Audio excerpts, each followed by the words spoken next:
As darkness settled over the camp, the obsidian Saintess Adele quietly gathered her belongings and left earlier than planned. The script Ed had been depending on was now completely off track, throwing the entire timeline into chaos.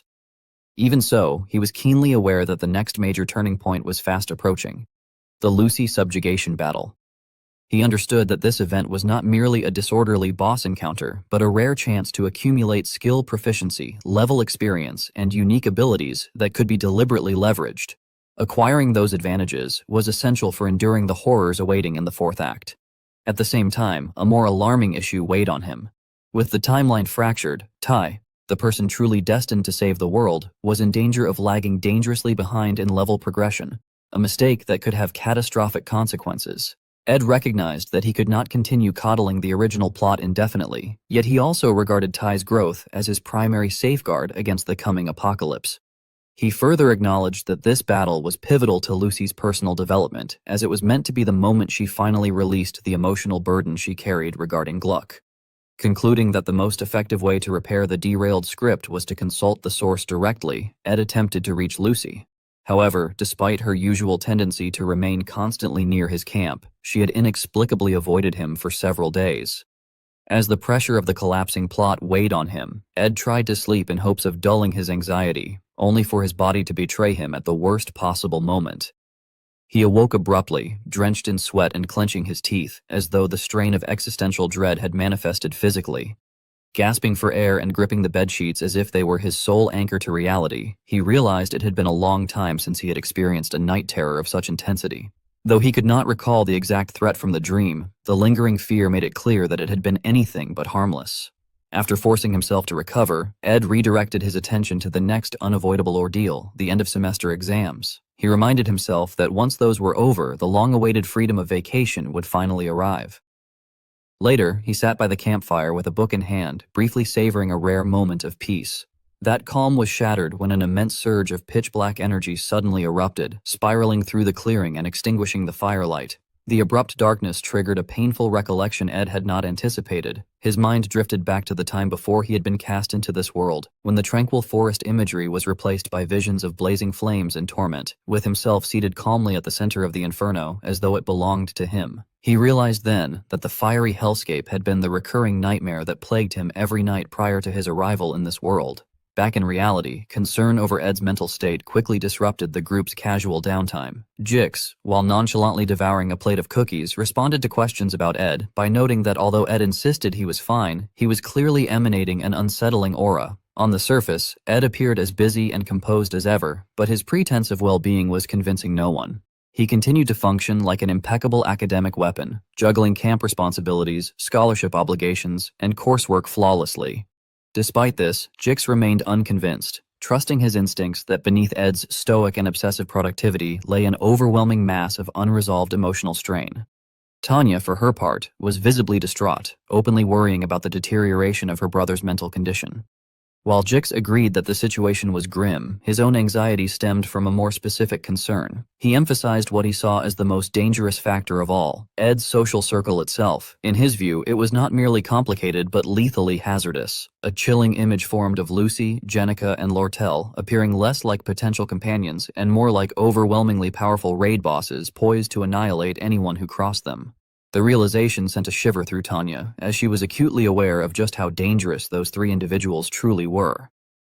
Jix observed that Ed almost never showed weakness, which meant that his current emotional slump could easily be mistaken for a rare opening, or more accurately, the signal flare for a brutal competition to claim him. This realization made Jix uneasy, as he sensed that the struggle for Ed's affection was on the verge of becoming bloodier than a battlefield.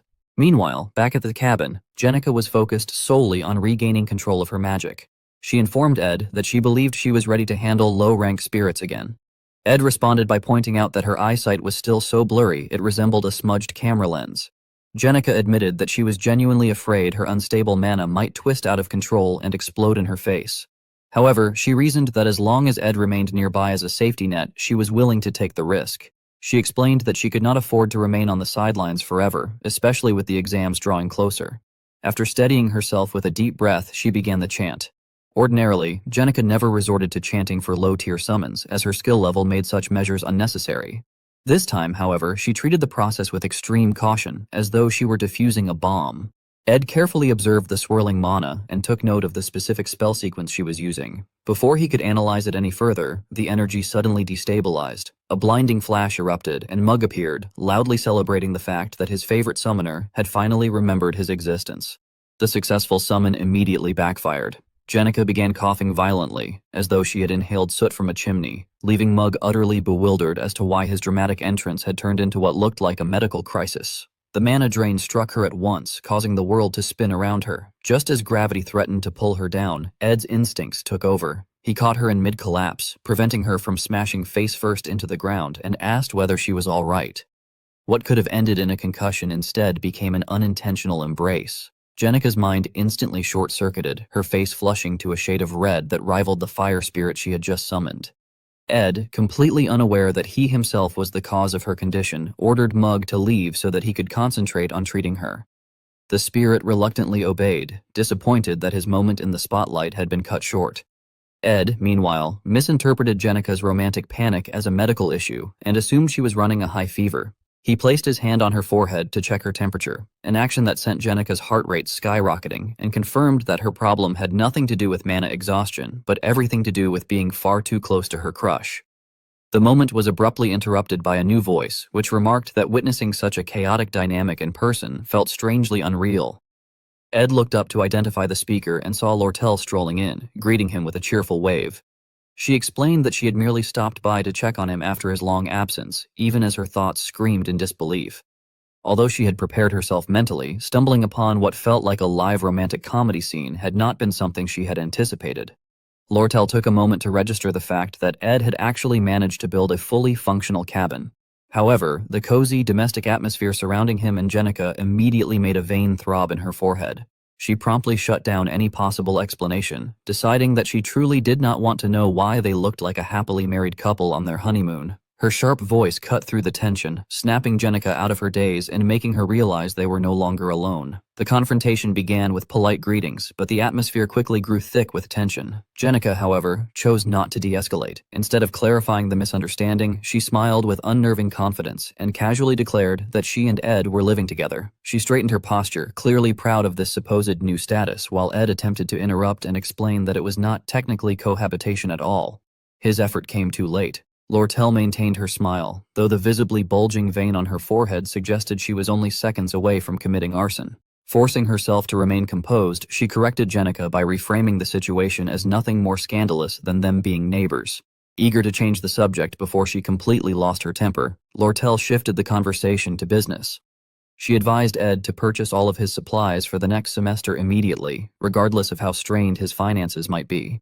Ed expressed confusion, pointing out that the vacation period had not even begun, so there seemed to be no reason to rush. In response, Lortel's expression darkened as she dropped her usual merchant facade and issued a grim warning. She made it clear that this was not about saving a few coins. If he waited until the end of the break, she warned, the supplies would not merely become expensive, they would become impossible to obtain. Finally, she attempted to reassert her superiority by remarking, in a condescending tone, that Jenica was fortunate to have stumbled upon such exclusive information at all. Jenica was not merely holding her ground, she was planting a flag. She dismissed the remark about luck with a sweet smile and reminded the merchant that, since she was practically Ed's roommate, she naturally received all breaking news by default. She still offered a cheerful expression of thanks, which Ed immediately recognized as the polite equivalent of a slap in the face. He watched in awe as his usually gentle friend transformed into a ruthless verbal gladiator solely for Lortel's benefit. However, the playful exchange died the instant Lortel dropped her mask. The air around her twisted, and the friendly atmosphere was incinerated, replaced by a dark, fiery aura that made it clear the coming shortage was not a simple market fluctuation, but a full-blown catastrophe. Lortel, who prided herself on her composure, neither screamed nor hurled fireballs. Instead, she muttered that the situation was irritating in a way that struck harder than a curse. Deciding that staying any longer might actually cause her to lose control, she turned to leave. She did not get far. After only a few steps, she came to a sudden halt, not out of hesitation, but because she was a merchant first and a jealous rival second. She took a breath and genuinely admired the surroundings, the fresh air, flowing water, and prime real estate. Lortel casually remarked that she now understood why Lucy treated the place like a premium nap zone. The comment immediately triggered Jenica's instincts. Jenica voiced her confusion, asking what Lortel meant, and although her physical vision was still blurry, her intuition was perfectly sharp. In that brief moment, Jenica saw the truth as Lortel's mask slipped. Lortel was not simply enjoying the scenery, she was staking a claim. With a dark, predatory grin that signaled imminent capitalism, Lortel quietly stated that this was the place she had been looking for. It was the unmistakable Lortel Kihan smile, the expression of a merchant who had just discovered a gold mine in someone else's backyard.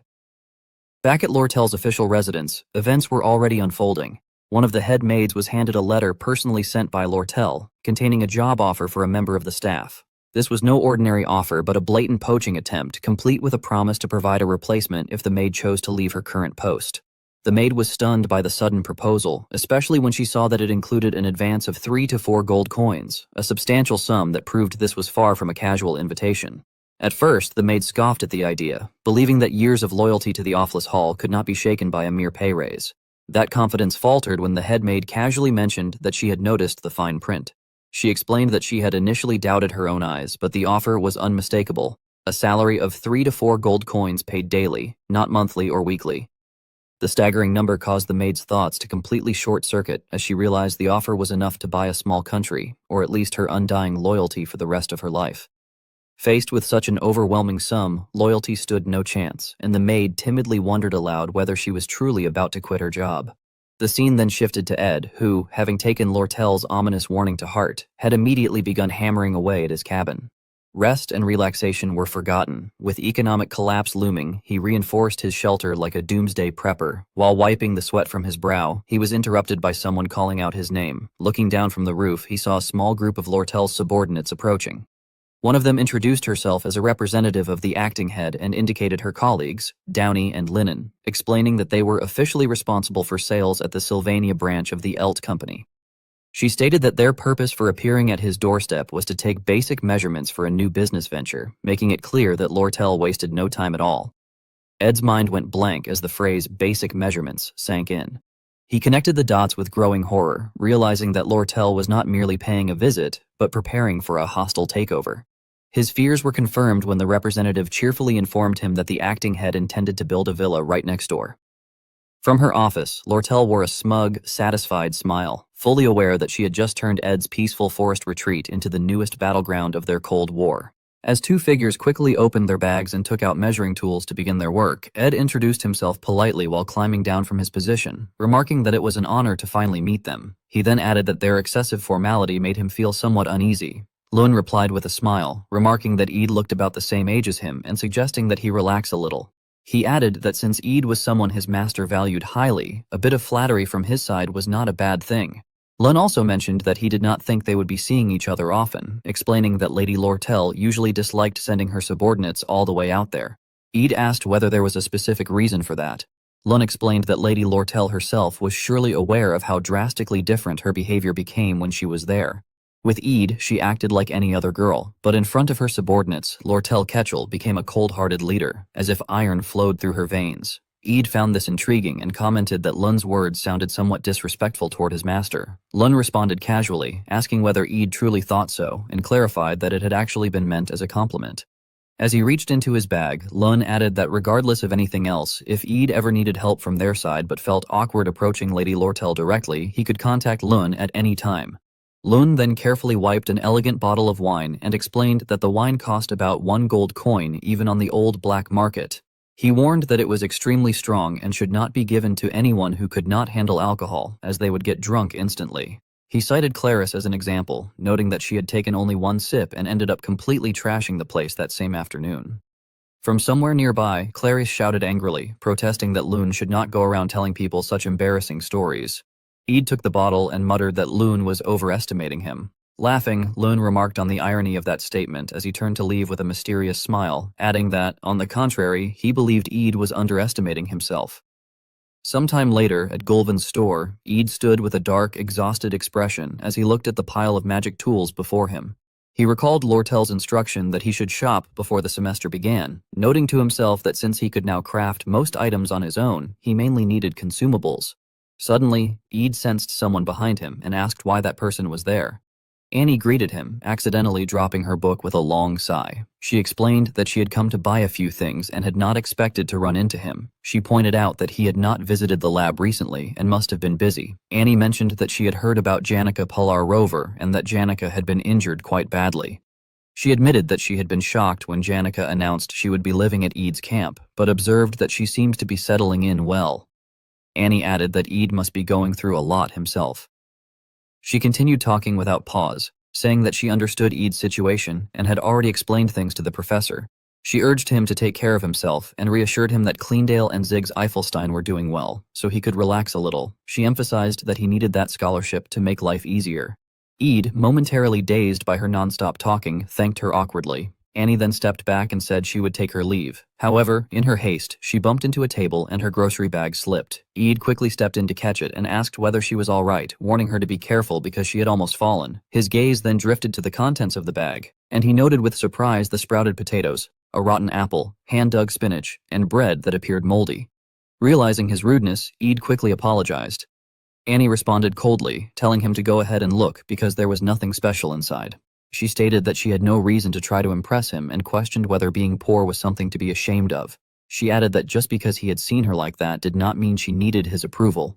Overwhelmed, Annie suddenly broke down. She sat down and sobbed, saying that she simply wanted to die. Eid stood there like a statue, completely flustered, and apologized repeatedly.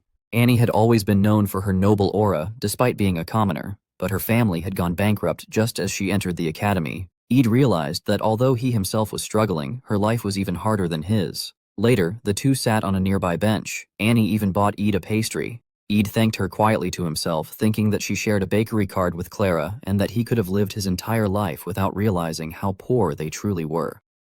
Her face still red, Annie explained that a new professor was replacing Professor Glass, which was why she was buying missing supplies. She remarked that Eid also seemed to be purchasing many items lately.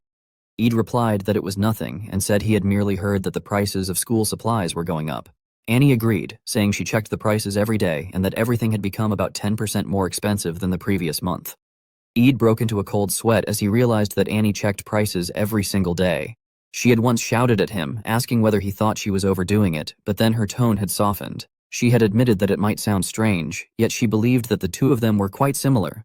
She had explained that if he became sick, he would lose his work, his dormitory, and his place at the academy.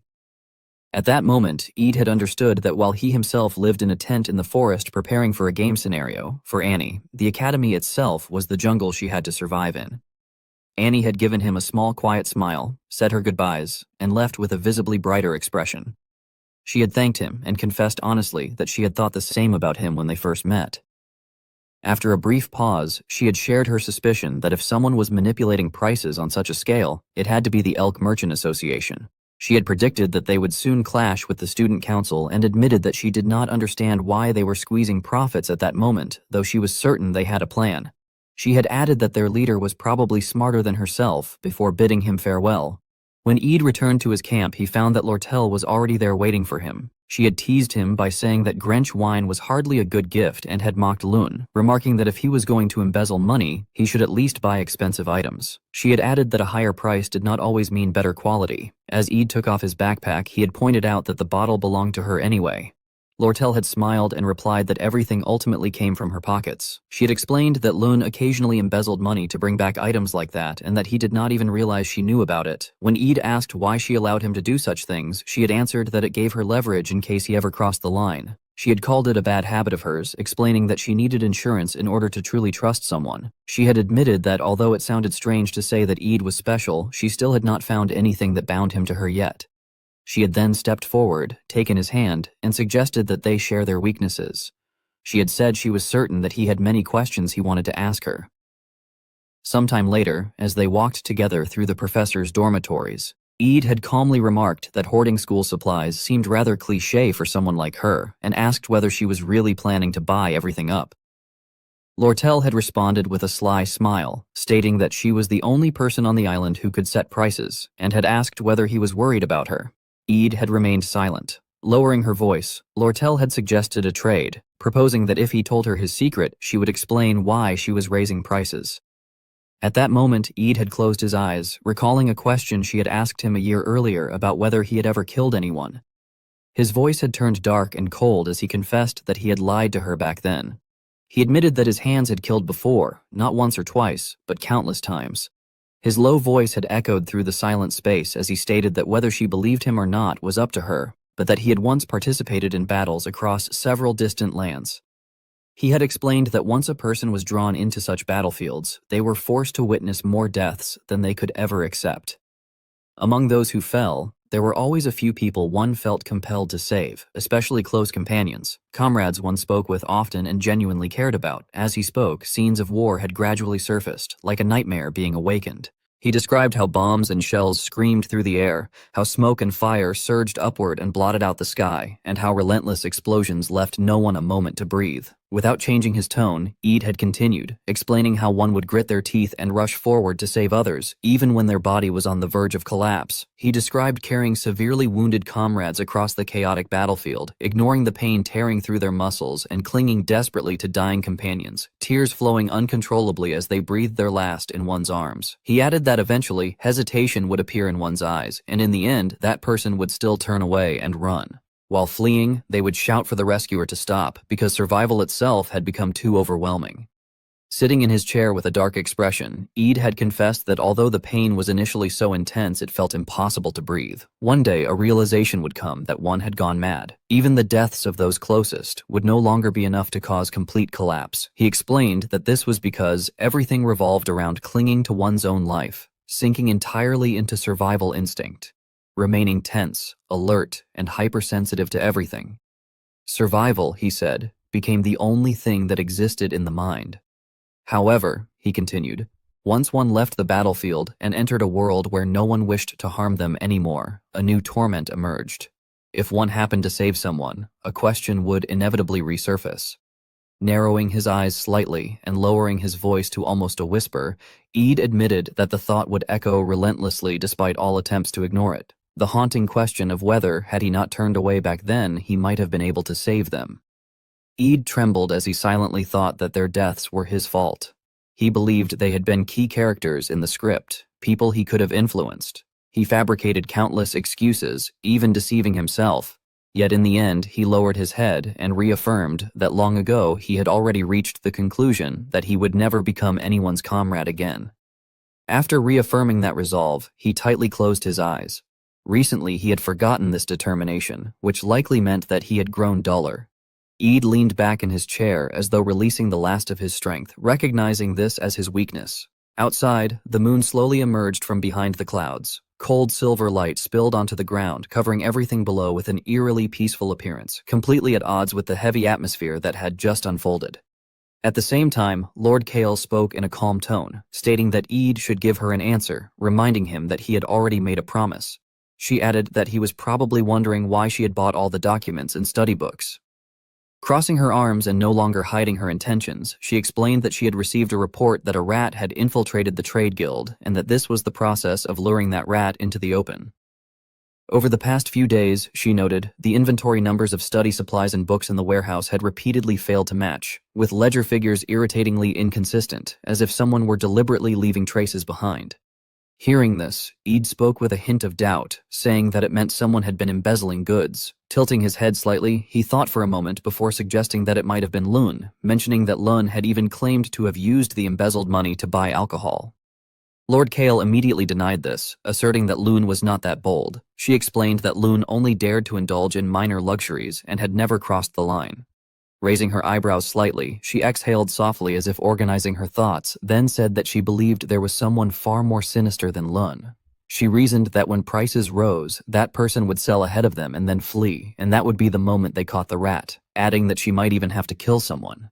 Hearing this, Eid could not help but feel startled. Suddenly, Lord Kale tilted her head as if recalling something. She reminded him that they had discussed this before, mentioning that he had once asked her whether she had ever killed anyone. At that time, he had answered solemnly that he never had. Lord Kale slightly lowered her head, her voice growing heavier, and said that although he had never personally killed anyone, if they counted those he had failed to save, then he must have killed many people as well. Lifting her head, her gaze turning cold, she said that he was the kind of person who ignored the world and judged everything solely by the numbers in an accounting ledger.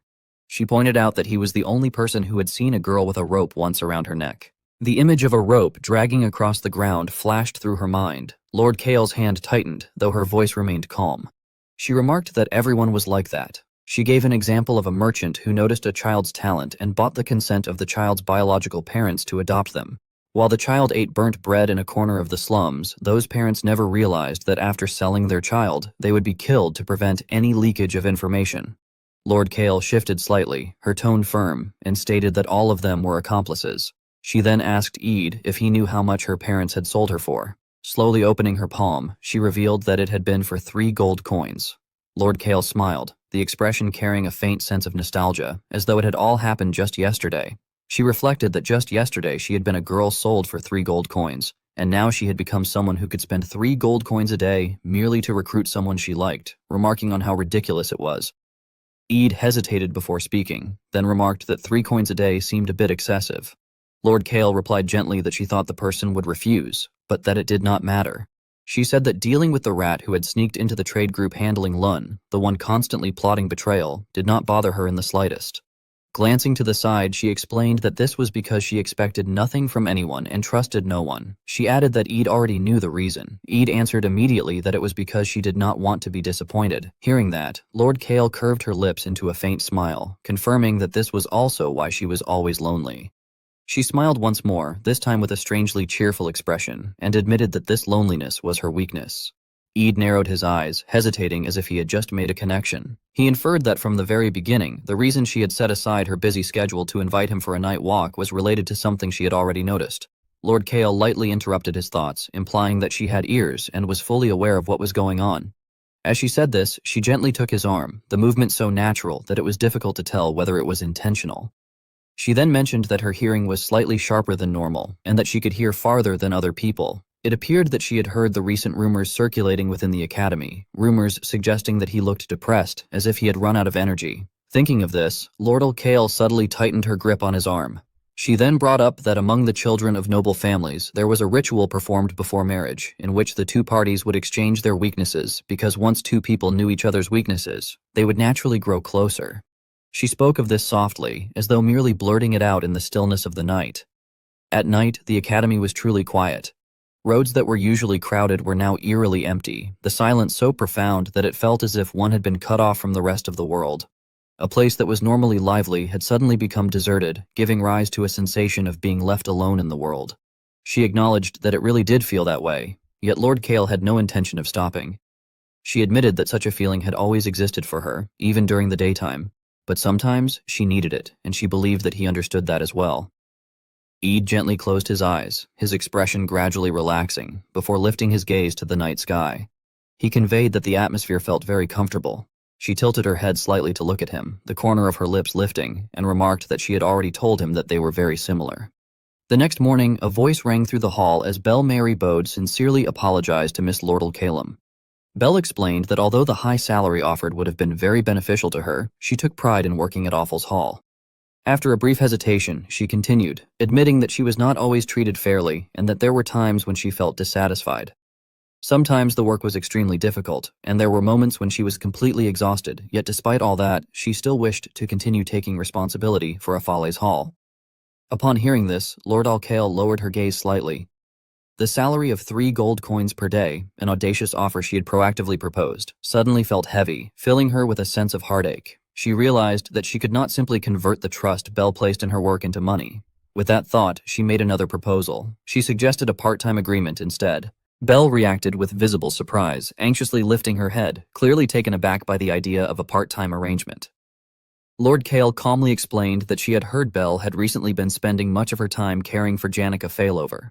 She proposed that Belle only needed to stop by occasionally and manage things for her in the same way she was already doing. Belle would be free to come whenever she had time to handle whatever needed to be done. Lord Kale then paused and looked straight at Belle with an expectant gaze, asking whether twice a week would be acceptable. Belle broke into a sweat, hesitating as she struggled to decide how to respond. Lord Kale silently observed her, excitement flashing in her eyes. Eventually, Belle avoided her gaze and replied softly that such an arrangement would be acceptable. Lordle immediately smiled in delight and expressed her gratitude. Belle, drenched in sweat, tightly shut her eyes as if mentally preparing herself.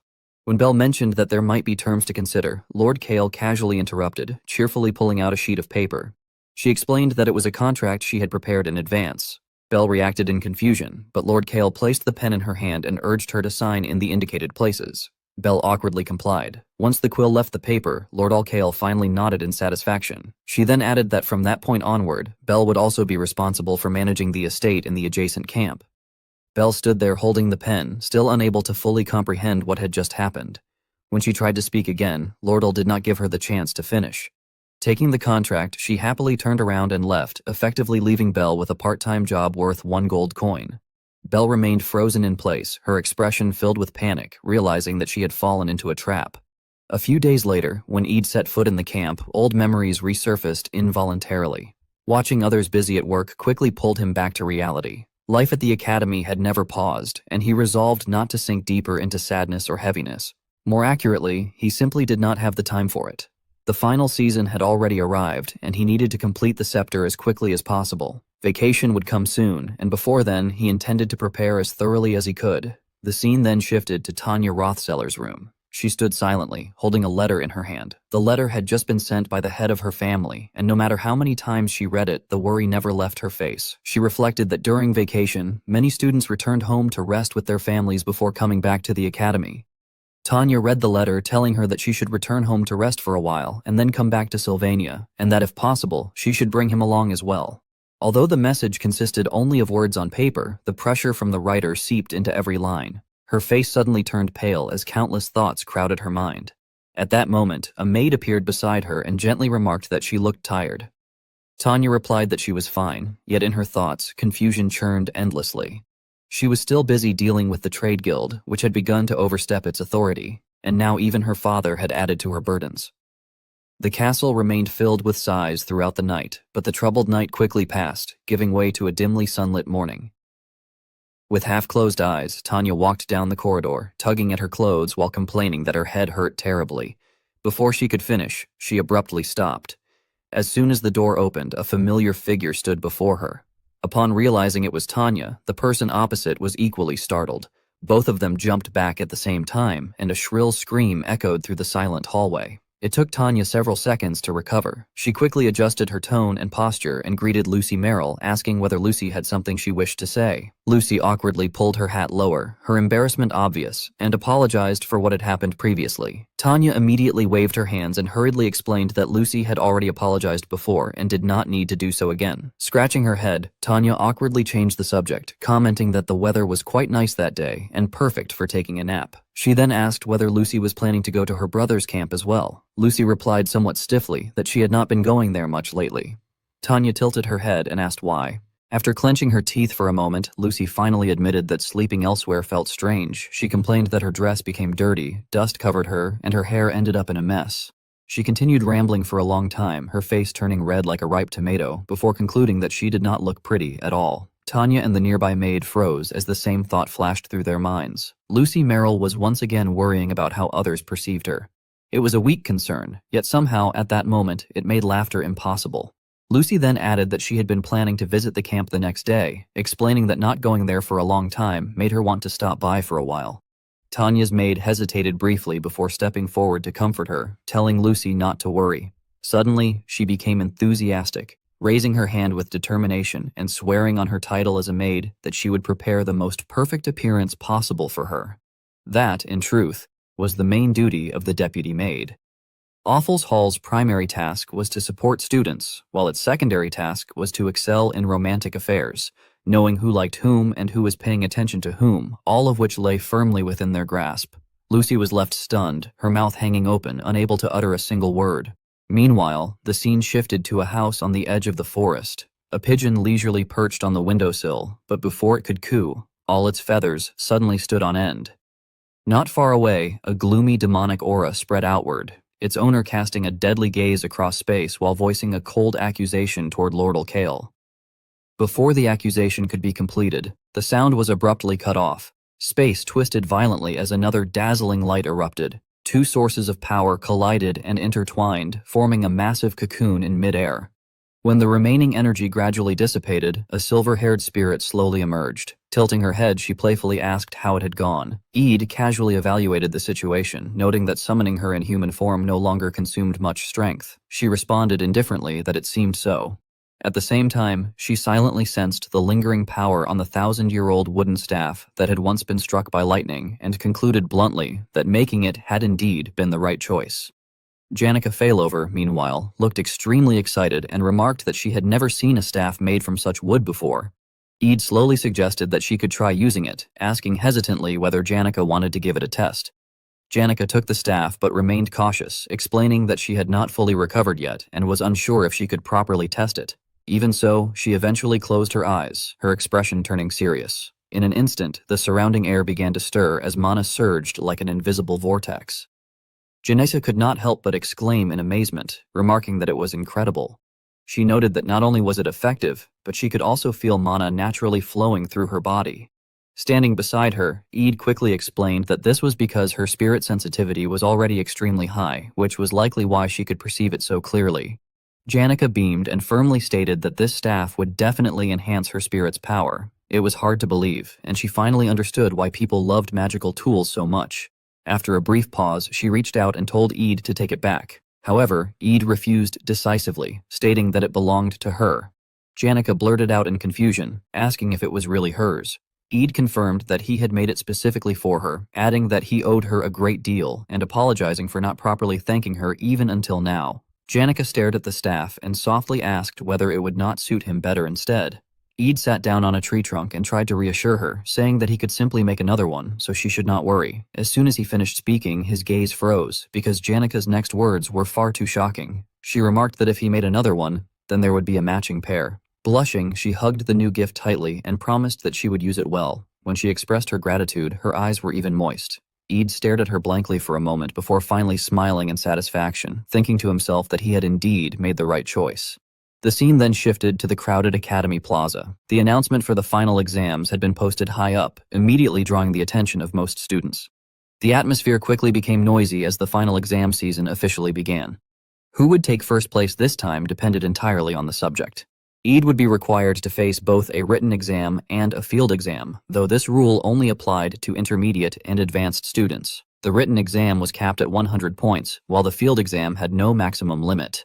Because of this, the top students in each class were always able to maintain their rankings thanks to their outstanding field exam scores. This situation also applied to WDE Christie, the top student of the first-year cohort. The current top student of the second-year cohort was Lucy Marielle, whose reputation needed no further explanation. As for the third-year cohort to which Eid belonged, the top student was Janica Failover. Thinking about this made his head spin non-stop as he wondered whether he could surpass her field exam score. He had heard that there would be a mock exam directly supervised by professors. Most students believed that exceptions like Lucy or Janica did not have enough strength to directly confront professors. However, in return, the overall top student would be exempt from all tuition fees. In truth, Eid could still manage with the Academy scholarship and his trading arrangement with Lord Al-Kale, but life had been quite tight in the past. Back then, he had no chance of aiming for first place, but now things were different. Clenching his fist, he resolved that this time he would take first place. At the student council room, a familiar voice rang out, guiding him inside and informing him that the president was waiting. Eid opened the door politely and expressed his thanks. The girl who had guided him responded awkwardly before muttering softly to herself that he really was very popular. At the same time, the contents of the letter sent to Tanya replayed in his mind. In the letter, his father mentioned that the first vacation would be coming soon and expressed a strong desire to see her again. He suggested that she return home to rest for a while before going back to Sylvania. He also stated that he knew Eid was still alive and asked that, if possible, she bring him along. He added that if public opinion had improved and Eid's magical abilities had progressed, he would no longer pursue the matter regarding the insult to the princess. He wished to accept Eid back into the Rothsayler family, both as family and as his father, and said that he wanted to give him one last chance. He asked Tanya to convey these words to Eid, explaining that after losing Arwen Rothstar, he did not want to repeat the same mistake again. Finally, he stated that if Eid wished, the doors of the Rothsayler house would always remain open. Eid read the letter extremely quickly, an indescribable feeling rising in his chest. It had been a very long time since he had last received a letter from his father. Tanya lowered her voice as she tried to persuade him, telling him that their father had already forgiven him, and that this was precisely why he wanted him to return and resolve everything through conversation. Eid responded with apparent indifference, remarking that if that were truly the case, then it would indeed be a good thing. However, Tanya immediately sensed something amiss. She pointed out that just from his expression alone, she could tell that he did not genuinely believe what he was saying. Inside Eid's mind, calculations continued endlessly. An opportunity to reclaim power was presenting itself to a fallen noble. On the surface, it appeared beneficial, yet inwardly he was filled with doubt. His father had once attempted to assassinate him, and now suddenly wanted to summon him back. To him, this could only be a trap. After pondering the situation, Tanya nearly jumped to her feet, stating that she would return herself and speak to their father directly. Eid immediately stopped her, insisting that they should return home together during this vacation instead. He burned the letter right in front of her and added that it was fine, as he already had plans of his own. What followed was a tale that now existed only as a fragment within the history books of the imperial era. In that year, the Chloral Empire had been engulfed in a fierce war against the AIN race. The enemy forces advanced all the way to the front of the capital, Clol, pushing the entire empire into an unprecedented state of despair. During those dark days, the hero who stood before Emperor Kili's army and led them to fight until the very last moment was OL Forces. At his side were 3 young mages who supported him throughout that perilous journey between life and death. Accompanying them were an adventurer named Glace, the swordsman Zalon, and an outlaw whose appearance was careless and unrestrained. That man was named Sai. The outlaw who had gradually faded into historical obscurity had now appeared once more, this time as an official lecturer at Sylvania Academy. After a tense silence, Bell spoke again and carefully instructed him to proceed slowly and watch his steps. He inwardly marveled, thinking that she truly lived up to her reputation as headmaid, as such attentiveness was not something just anyone possessed. He followed her, though his mind remained full of thoughts. Eventually, Eid decided to voice what had been bothering him and questioned whether walking at such a pace was not a bit too slow. Belle suddenly turned around as if she had just remembered something important and announced that she had recalled a very important question. When he wondered whether there was something else, Belle lightly cleared her throat in a somewhat defensive manner and explained that it was something extremely difficult to put into words, asking for a little time to think. After hesitating for a while, she seemed to have chosen her words, but just as she was halfway through speaking, she abruptly stopped and quickly glanced around. It turned out that the deputy maid had run ahead to prepare things for Lucy and signaled that everything was ready. Seeing this, Belle let out a sigh of relief and decided to swallow back everything she had intended to say. She told him to forget about it for now and that she would explain everything in detail later before informing him that they had arrived. Eid did not dwell on it, his gaze fixed firmly on the space ahead, while the contents of the letter replayed in his mind. In the letter, the writer expressed deep gratitude for being given a new opportunity, stating that even though they had been expelled from the family, they were so overwhelmed with emotion that tears nearly fell. Since being cast out of the Rothsiller family, they had constantly reflected on their mistakes and worked tirelessly to become a better person. They had built relationships at the academy, even forming connections with the royal family worthy of the Rothsiller name, and wished to prove their abilities and sincerely introduce the companions they had bonded with. Eid stood silently before the door as countless possible answers passed through his mind. As for the person he trusted the most, there was no need to even call her name. It was room 302, Lucy Merrill. Bell gently pushed open the door. He stood there dazed for a moment, as if not yet mentally prepared, before his gaze suddenly changed. Lucy's familiar hair swayed softly through the air. Her appearance that day was clearly different, gentler and softer, completely unlike the image she usually had at the camp. Lucy noticed his presence and shyly attempted to greet him, but Belle quickly spoke up to break the awkward atmosphere, remarking that Lady Lucy, as always, dressed quite neatly when she was in her room. Eid smoothly continued the conversation by noting that Lucy had not appeared much at the camp recently and asking whether she had been busy. Lucy flusteredly denied it, insisting that it was not really the case. Eid walked around the area while quietly observing her, remarking that she seemed completely different from how she was at the camp and noting that this must be how she spent her time while resting.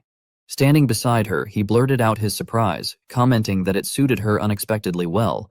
Belle, stepping forward in confusion, asked what he meant and pointed out that everything there suited Lucy perfectly, then reminded him that he had said he wanted to discuss something with her and urged him to get to the point. Startled, Eid hurriedly refocused on the real matter. He recalled his intention and, after a brief pause, asked Lucy whether she would return to the family with him once the exam ended and the vacation began. Emboldened, he added that they would then greet his father together. His words caused Lucy's face to flush red, while the headmaid was so shocked that she stood frozen with her mouth agape. Realizing how his words sounded, Eid quickly corrected himself, insisting that he had misspoken and asking her not to misunderstand. He took a deep breath and explained that what he truly meant was this. From his perspective, the journey ahead was one in which he would be staking his life. He went on to say that they would have to travel to Duke Rothsaler's territory, a task that would demand tremendous time and effort, and that he had no intention of asking for her help without offering anything in return. He stated solemnly that this was something he could only say sincerely because he truly trusted her. Aid then declared that he planned to overthrow Rothsaler's power from within the family itself, acknowledging that it was immoral and a betrayal, but asserting that he no longer intended to allow his father to remain as the head of the family. Lucy slumped lazily in her chair and asked indifferently whether this was for the sake of revenge. The question made Eid pause. After thinking for a long time, he replied that it was not for revenge, but simply to survive. He explained that once the father who wanted him dead was overthrown, the next family head would likely be Tanya, which was an outcome he could accept.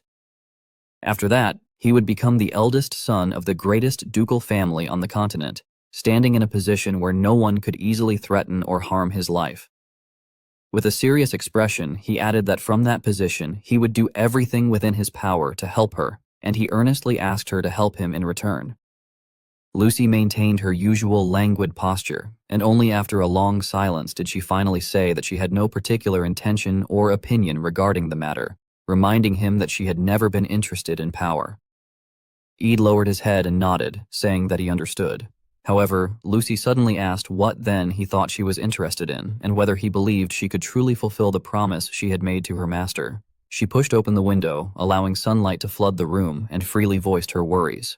She wondered whether the crisis he had spoken of had truly passed, whether she had fulfilled that promise well enough, and what she should focus on so that she could continue living peacefully without being dragged back by her past. She reiterated that she had no interest in power, and that if she chose to help him, it would simply be because she wanted to help, with no other motive involved. Then, Lucy suddenly changed her tone and stated that even so, she could not do it for free. Eid hesitated briefly before asking what she wanted. Lucy did not evade the issue and spoke directly about what frightened her the most. She confessed that after completing all the promises she had made to her master, what awaited her was not peace, but emptiness. She feared that once she cast off all her burdens, that emptiness would swallow her whole. Looking straight at Eid, she asked him to help her escape that feeling. Hearing this, Eid felt his heart sink, though he was still confused, and asked what exactly he was supposed to do. Lucy stood with her back to the light, her figure submerged in the pale sunlight pouring through the window, and told him to help her search for a reason, something that would allow her to continue living without fear. A sudden gust of wind blew the curtains apart, and in that moment, everything became strangely clear to Eid. He realized that the weight of Lucy's words was immense, serious, heavy, and sincere, too real to be taken lightly. Her face remained expressionless as ever, neither smiling nor crying. He wondered what expression would appear if he reached out now. Before he could say anything, Lucy suddenly blushed. At some point, without him noticing, Eid had hooked his little finger around hers, as if a promise had already been formed. No further words were necessary. The two of them reached a silent understanding. Lucy parted her lips as though she wanted to say something, but in the end, she said nothing. Instead, she stepped forward and tightly embraced Eid beneath the golden sunlight. In that moment, he understood how much that hug meant to her. There were burdens she had carried for a long time, burdens he would never fully know. Lucy remained silent for a long while, focusing only on the embrace, as if it were the only place where she could finally find comfort. Later, outside the written examination room, Eid glanced at Janica and told her that, for the time being, the two of them were enemies. Janica was startled by this declaration and internally questioned why they had suddenly become enemies. In contrast to her panic, Eid remained completely calm. He explained that although he did not intend to make things overly serious, he was also aiming for first place this time. From the moment he opened his eyes and transmigrated into this world, Eid had only one goal: to graduate safely from the academy. To achieve that, he needed an enormous amount of tuition, relying on a scholarship from the Glock Fund and the money earned from his deal with Lordl. He had struggled as much as he could, yet still did not know whether he could last until graduation. However, if he managed to take first place, all tuition fees would be waived. In the past, he had never dared to dream of ranking first, but now things were different.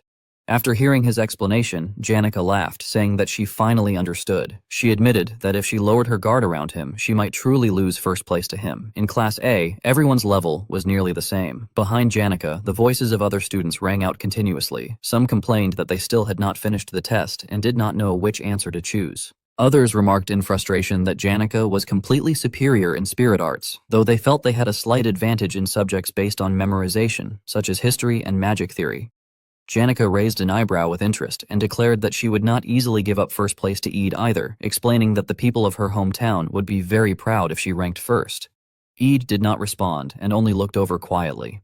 At last, the final evaluation exam officially began. Not long after the written test for elemental studies ended, a weak cry for help echoed through the area. Anise Halen broke into a cold sweat when she witnessed the scene. Professor Sai had been scheduled to replace Professor Glace, but in the end, the one overseeing matters was teaching assistant Claire. She had prepared all the exam questions and evaluation criteria on her own for 3 consecutive days, and now she was utterly exhausted. Confused, Anise asked what was wrong with that student. Clee Nordellan was slumped over, muttering endlessly to himself. He kept questioning why he had gotten everything wrong, even material from the basic swordsmanship textbook, and concluded that he was completely useless. Anise explained that he had become like that after the written test on basic swordsmanship. At that moment, another person ran over and loudly scolded Clavius, asking whether he intended to sit there being useless all day and urging him to perform well in the remaining exams. Aide turned and asked what that person was doing there.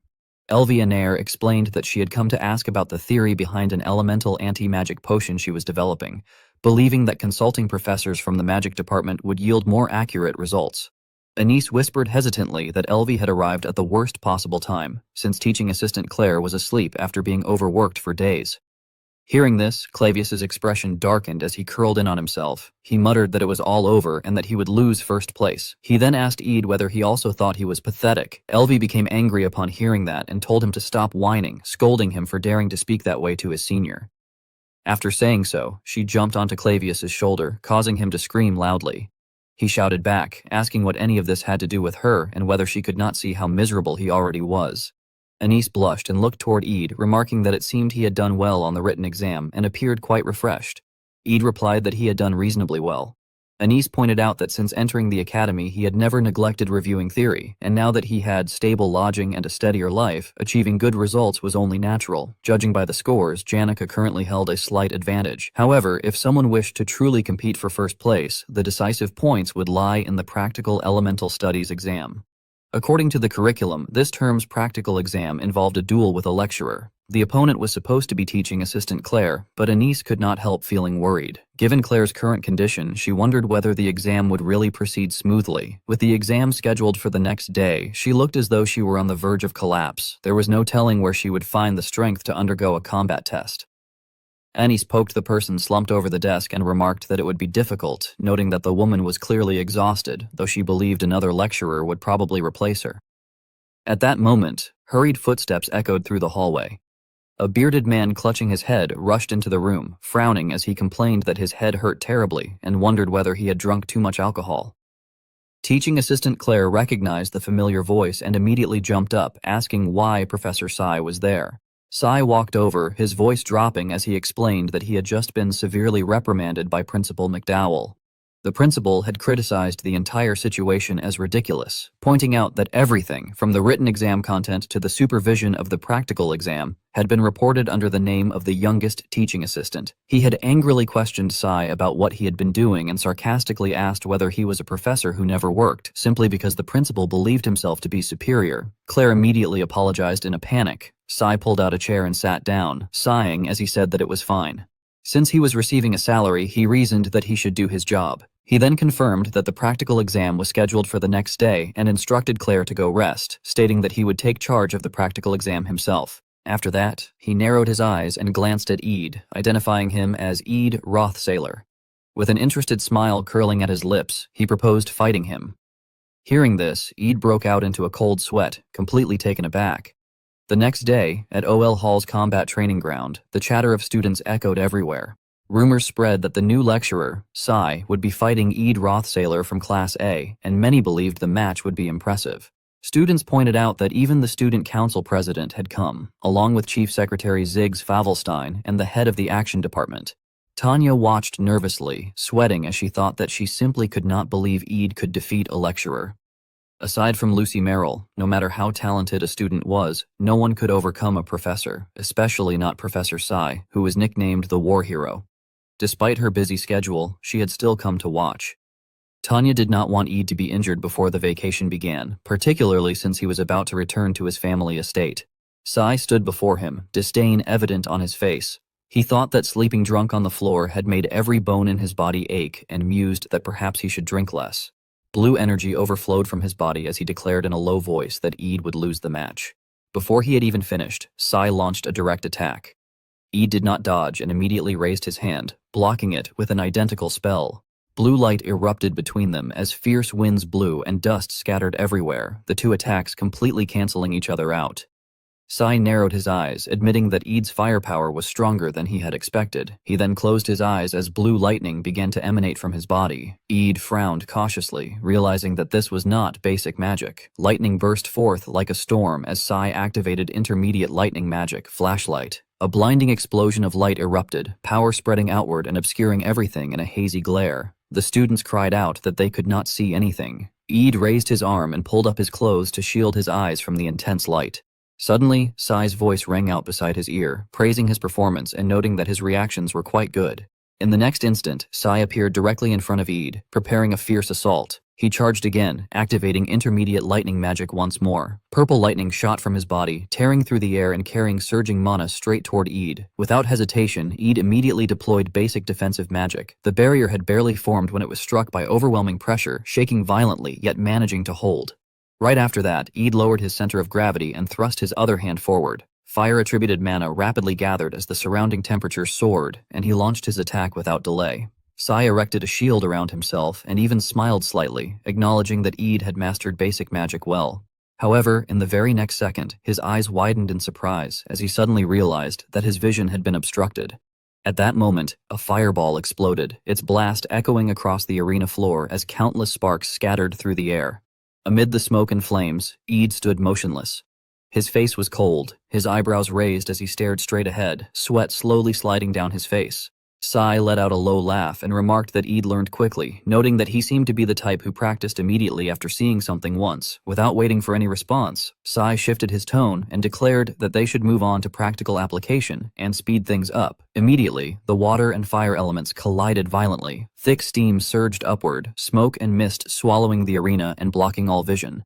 The entire battlefield fell into chaos, where sounds became warped and distorted. Eid remained still within the steam, his cold gaze sweeping the surroundings. He recognized this kind of vision-obscuring environment as something familiar. Suddenly, a dark figure emerged from the fog. Eid instantly raised his hand and activated his magic, but when the attack flew out, he froze. What stood before him was nothing more than a block of ice carved into Sai's shape. At the same moment, Sai's real body appeared behind him. Eid was unable to conceal his shock. A sudden strike came crashing down, and Eid leapt aside at the last second, narrowly avoiding the blow. Sai pointed out that Eid's reaction speed was good, but criticized him for thinking too much, warning that in real combat, hesitation meant death. Around Eid, multiple clones appeared one after another, completely surrounding him.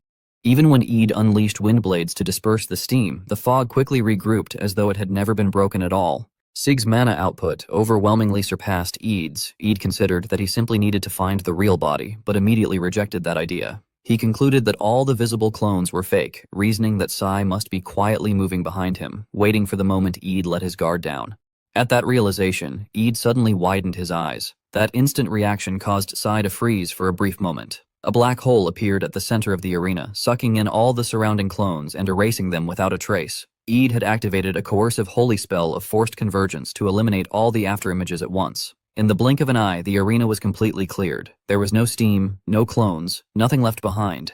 However, just as everything seemed to have gone smoothly, Eid's eyes flew open in alarm. The holy convergence spell in his hand was suddenly dispelled and replaced by violent wind blades that tore through the air. Eid failed to defend in time, and the attack struck him squarely in the back. His body slid across the arena floor like a torn doll that had been thrown away. Sai watched him with suspicion and questioned what he thought he was doing, wondering if Eid was deliberately limiting himself to elemental magic alone. Eid struggled to his feet and answered honestly that it should have been obvious, since the opponent before him was an elemental studies professor. From the stands, Tanya covered her mouth in shock. Below, Sai burst into loud laughter, commenting that this brat was interesting. He admitted that he had never evaluated a student using only elemental magic before and told Eid to use whatever spells he knew. Eid asked in confusion whether that was really acceptable. The desolate scene resurfaced in Khalid's memories, reminding him that the war had ended. and Emperor Cloel's reign had continued. Guardian Obel and the three heroes of the war had headed to Sylvania Academy, where they all took up teaching positions to train the next generation. However, as Khalid sat alone in the self-study room, he questioned what he could possibly teach students who were like greenhouse flowers, raised in good homes and sheltered environments. His thoughts drifted back to the battlefield. He reflected that wild survival skills were considered abuse in the academy, and that he could neither force students to stay awake all night for mana sensitivity training, nor teach them killing techniques or survival through murder. Khalid's eyes widened as he gasped in horror. At some point, the surrounding area had already been frozen solid by his mana. He recalled how he had fought endlessly with the academy administration over numerous incidents, and even clashed with students themselves, which ultimately led to his departure from the academy. After that, Khalid remembered living for a long time as an adventurer, wandering through the lawless lands of Kohelton while completing various requests. Eventually, he heard about the opening for a professor's position at Sylvania, along with the news of the death of Glast, his only lifelong friend. He returned, yet nothing truly changed. Glast had died without leaving anything behind, and there was nothing Khalid could do about it. As a result, he resolved to simply take the salary. Sitting in a chair inside a room thick with the smell of tobacco, Khalid wondered whether the ones who had stayed with Glast until the very end had been his students. Fragments of memories involving Ed's group surfaced. Khalid thought that such an ending suited Glast. Claire, looking worried, explained that one of those students had been someone Professor Glast had cared deeply about while he was still alive. Khalid recalled how, until a name slipped carelessly from the assistant professor's mouth, he had not realized the significance of it. He then asked what that person's name had been. Returning to the present, Khalid casually withdrew his hand from his coat pocket and told them to stop him by any means necessary. His expression turned ferocious as he declared that if his opponent was still standing on their own two legs after 10 minutes, he would grant a perfect score. As he issued the challenge, Khalid began activating his magic, calling out Ed Rothstaler's name. Suddenly, several ice arrows shot toward Khalid at high speed. Drawing on his extensive experience, he reacted instantly and sliced the arrows apart. Khalid's eyes widened as his usual calm vanished. He focused on Ed, who had already assumed a ready stance, and realized with surprise that from the very moment their conversation had begun, Ed had already finished summoning a mana bow. As Ed continued firing arrows, Khalid dodged while expressing amazement, noting that elemental studies were not even Ed's specialty. On Ed's side, the boy began summoning a water spirit through spirit-style mana source manifestation. The ground glowed as a magical pool of water appeared. Khalid was startled upon seeing the spirit summoning and questioned whether Ed was a spirit mage. He reacted swiftly by freezing the flowing water with ice magic. Observing Ed more closely, Khalid came to a realization. From the very start, it was difficult to even call Ed a mage. While closing into melee range was standard for mages, when the opponent was also a mage, one was taught not to close the distance. Khalid noticed Ed charging straight toward him and understood that the moment Ed realized fighting purely with mana was disadvantageous, he had instantly changed his fighting style. A thrilled smile spread across Khalid's face as he thought that for someone with such skill to rely only on elemental magic was almost like fighting with his arms and legs bound. When it was Khalid's turn to counterattack, he regarded the situation as a common occurrence on the battlefield. Suddenly, a red light shone directly into Khalid's face. Not to be outdone, Ed prepared to respond at that close distance. From Ed's hand, a magic sphere was summoned as he gathered basic holy-type magic. As Ed closed in further, he swung a sharp object at Khalid with his other hand. At some point, Ed had already prepared a dagger, its sharp blade tearing through the air. Just before the dagger could strike, Khalid swiftly raised a barrier. Khalid praised Ed's fast reaction and noted that since holy-type magic had already appeared, the next move was obvious. At that moment, Ed suddenly stopped his assault and instead called out to Mug. Following the summoning call, Ed's dagger immediately began to glow. A massive explosion erupted as a spirit-style explosive roar echoed through the area. Though caught off guard, Khalid quickly leapt backward to escape the blast. He coughed a few times as he stared at the explosion before him, growing even more excited as he remarked on just how impressive Ed was. After being summoned, Mug appeared perched on Ed's shoulder as an intermediate fire spirit. Assessing Ed's overall strength, Khalid concluded that he had already surpassed the level of an ordinary student. Such attacks were still unable to bring Khalid down. He slowly rose to his feet, remarking that the impact had finally snapped him back to his senses. From that moment on, Khalid began to fight in earnest, declaring inwardly that since things had come this far, he would go all the way. Ed was stunned when he sensed the magic Khalid was using and questioned what it was supposed to mean. Khalid responded that he himself had no idea how he was going to clean up the aftermath either. It became clear that the spell Khalid was preparing was no longer basic magic, and he dryly noted that he would probably have to write yet another incident report. Up in the stands, Tanya panicked, protesting internally that no matter how often she had been called a mad dog, she could never go that far against a student. Indeed, the magic Khalid was unleashing was high-level lightning magic. A bolt of lightning crashed down upon the academy, accompanied by Tanya's scream as she realized he was using high-level magic. As Khalid cast the advanced lightning spell, lightning converged in the sky into a massive cluster. An overwhelming force struck the academy's training grounds, an attack known as Heavenly Punishment. After the strike, the entire arena floor was engulfed in thick black smoke. Khalid covered his nose, only now beginning to regret his actions. He cursed himself, wondering if he had gone too far, reminding himself that Ed was only a student. Suddenly, Khalid's eyes widened as he realized he had somehow assumed Ed could endure the attack. Without warning, a sudden strike shot straight toward Khalid's face, and he barely managed to tilt his head aside to avoid it. The blow grazed his face, leaving a cut from which blood began to flow. Within the swirling smoke, Ed's silhouette gradually emerged. Khalid was shocked to see that Ed was still standing. He questioned in disbelief whether Ed had truly endured a high-level spell. His surprise deepened when he saw Ed slowly forcing himself back to his feet, still standing. Khalid questioned whether Ed truly intended to keep fighting. Grinding his teeth, Khalid admitted that he finally understood why Glast had taken such an interest in this boy, and that this was it. Though wounded, with blood continuously streaming down from his head, Ed's expression and gaze remained completely unwavering. He stood amid the sea of flames as if he had just stepped out of a battlefield. Khalid also moved forward, and the two of them now faced each other like warriors on a true battlefield. Khalid reflected that Ed was someone who had crossed countless lines of death. He challenged him, urging him to come forward, recognizing the killing intent that could dwell only in the eyes of such a person. Ed responded by summoning another spirit to counterattack. The spirit roared, instantly activating wind magic, and Ed charged forward without hesitation to confront Khalid head-on. In response to Ed's assault, Khalid invoked ice magic, erecting a massive wall of ice. The two energies collided directly, and the ice wall began to crack under Ed's sharp, relentless strikes. Ed surged forward with a dagger in hand, his eyes brimming with killing intent. Seeing that gaze, Khalid was suddenly reminded that he had faced countless people with eyes like that before, comrades with whom he had fought while placing his very life on the line. The battle continued without pause. The fight shifted into close combat. Ed launched an attack, and Khalid answered with a powerful counterstrike. The two remained locked in a stalemate, neither willing to yield. Ed countered again, driving his knee straight into Khalid's abdomen. Suddenly, Khalid's hand began to glow as he cast magic at point-blank range. A massive explosion detonated directly toward Ed, an intermediate spell known as Point Explosion. Ed took the hit head-on, and within the blast, his form blurred and faded. Then, unexpectedly, a hand shot out from the explosion. To Khalid's astonishment, Ed's hand clenched tightly onto his collar. Ed was still able to fight, having activated a blessing that granted temporary fire protection and a surge of fire immunity. Seizing the opportunity, Ed launched a lightning-fast counterattack using a spirit-style technique known as Explosive Voice. Khalid's expression gradually twisted into madness, exhilarated by the intensity of the battle. This time, Ed's attack succeeded in blasting Khalid away, aided by the Blessing of Tempest, which caused an unexpected hit to hurl the enemy back with violent wind. Ed staggered slightly and questioned why the Blessing of Tempest had activated.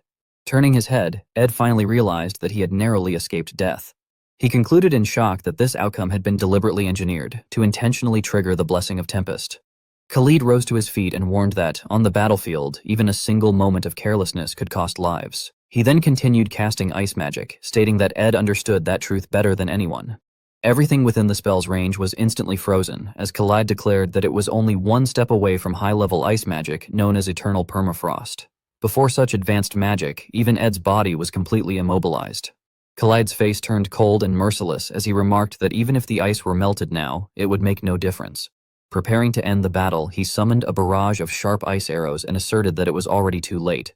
The icy projectiles shot forward at extreme speed, and at that moment, Ed could only shut his eyes and await his tragic end. Suddenly, something rushed in and blocked the attack in front of him. A large man appeared, stopping every strike launched by Khalid. Ed opened his eyes and stared in shock at the scene before him. The man standing ahead clenched his fist tightly, smoke rising from his fingertips. Standing before Ed was a heavily built man with a massive muscular frame who stated that 10 minutes had already passed. He went on to say that Khalid had gone too far. The speaker was revealed to be Dyke Elfalin, the top student of the fourth-year combat department and a senior member of the Student Council's Action Committee. As Dyke continued, he pointed out that Ed Rothstaler was no longer capable of fighting and formally addressed Khalid as a professor. At the same time, Tanya rushed to support Ed, anxiously asking whether he was all right and if he had been seriously injured anywhere. Khalid admitted that his blood had boiled for the first time in a long while and that he had acted out of character.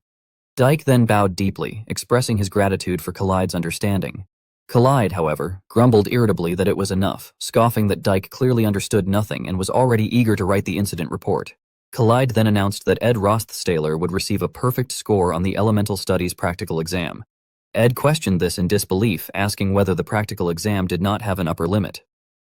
Khalid replied indifferently that in that case, Ed should simply take the highest score, adding that if he performed well on the written exam, he could even place first overall.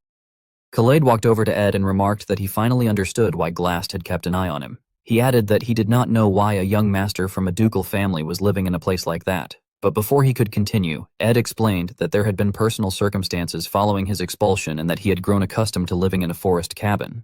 Khalid cut him off and flatly said no, clarifying while glancing downward that he was not talking about a cabin.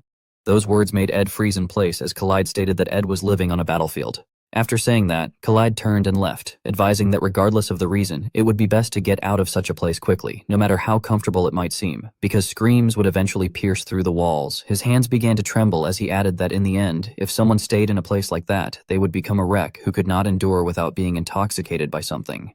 As he walked away, Khalid took a swig of alcohol, and a look of sorrow crossed his face as he concluded that such a fate would be just like his own. Khalid turned around and left, casually remarking that he would see them next time, while also commenting that not only he, but that guy as well, was seriously out of his mind. Tanya anxiously rushed over to check on Ed, asking if he was okay, whether he was badly hurt anywhere, and insisting that they absolutely had to formally protest to the academy about what had happened, declaring that she would take responsibility and personally question them about it. Dyke agreed with her, stating that the situation had definitely been dangerous. Suddenly, however, he noticed that the layer of ice on Ed's leg was still there. He wondered aloud whether Ed had not melted his frozen leg yet, before realizing that it had not melted at all. He concluded that it was not because Ed could not melt the ice, but because he had chosen not to. Dyke recalled how Ed had placed his staff against it and gathered red mana, which was not fire magic, but holy-type magic. It was clear to him that Ed had been gathering holy-type mana, and he reflected that if he had not intervened and the fight had continued, he could not help but wonder how it would have ended. Dyke then turned back and called out to Ed Rothstaler, extending his hand toward him and saying that his interference had been unnecessary. Ed sincerely responded that it was fine, explaining that as long as he had received a good practical score, nothing else really mattered. Dyke expressed his admiration, saying that he had only heard rumors before, but that this was his first time seeing Ed in person.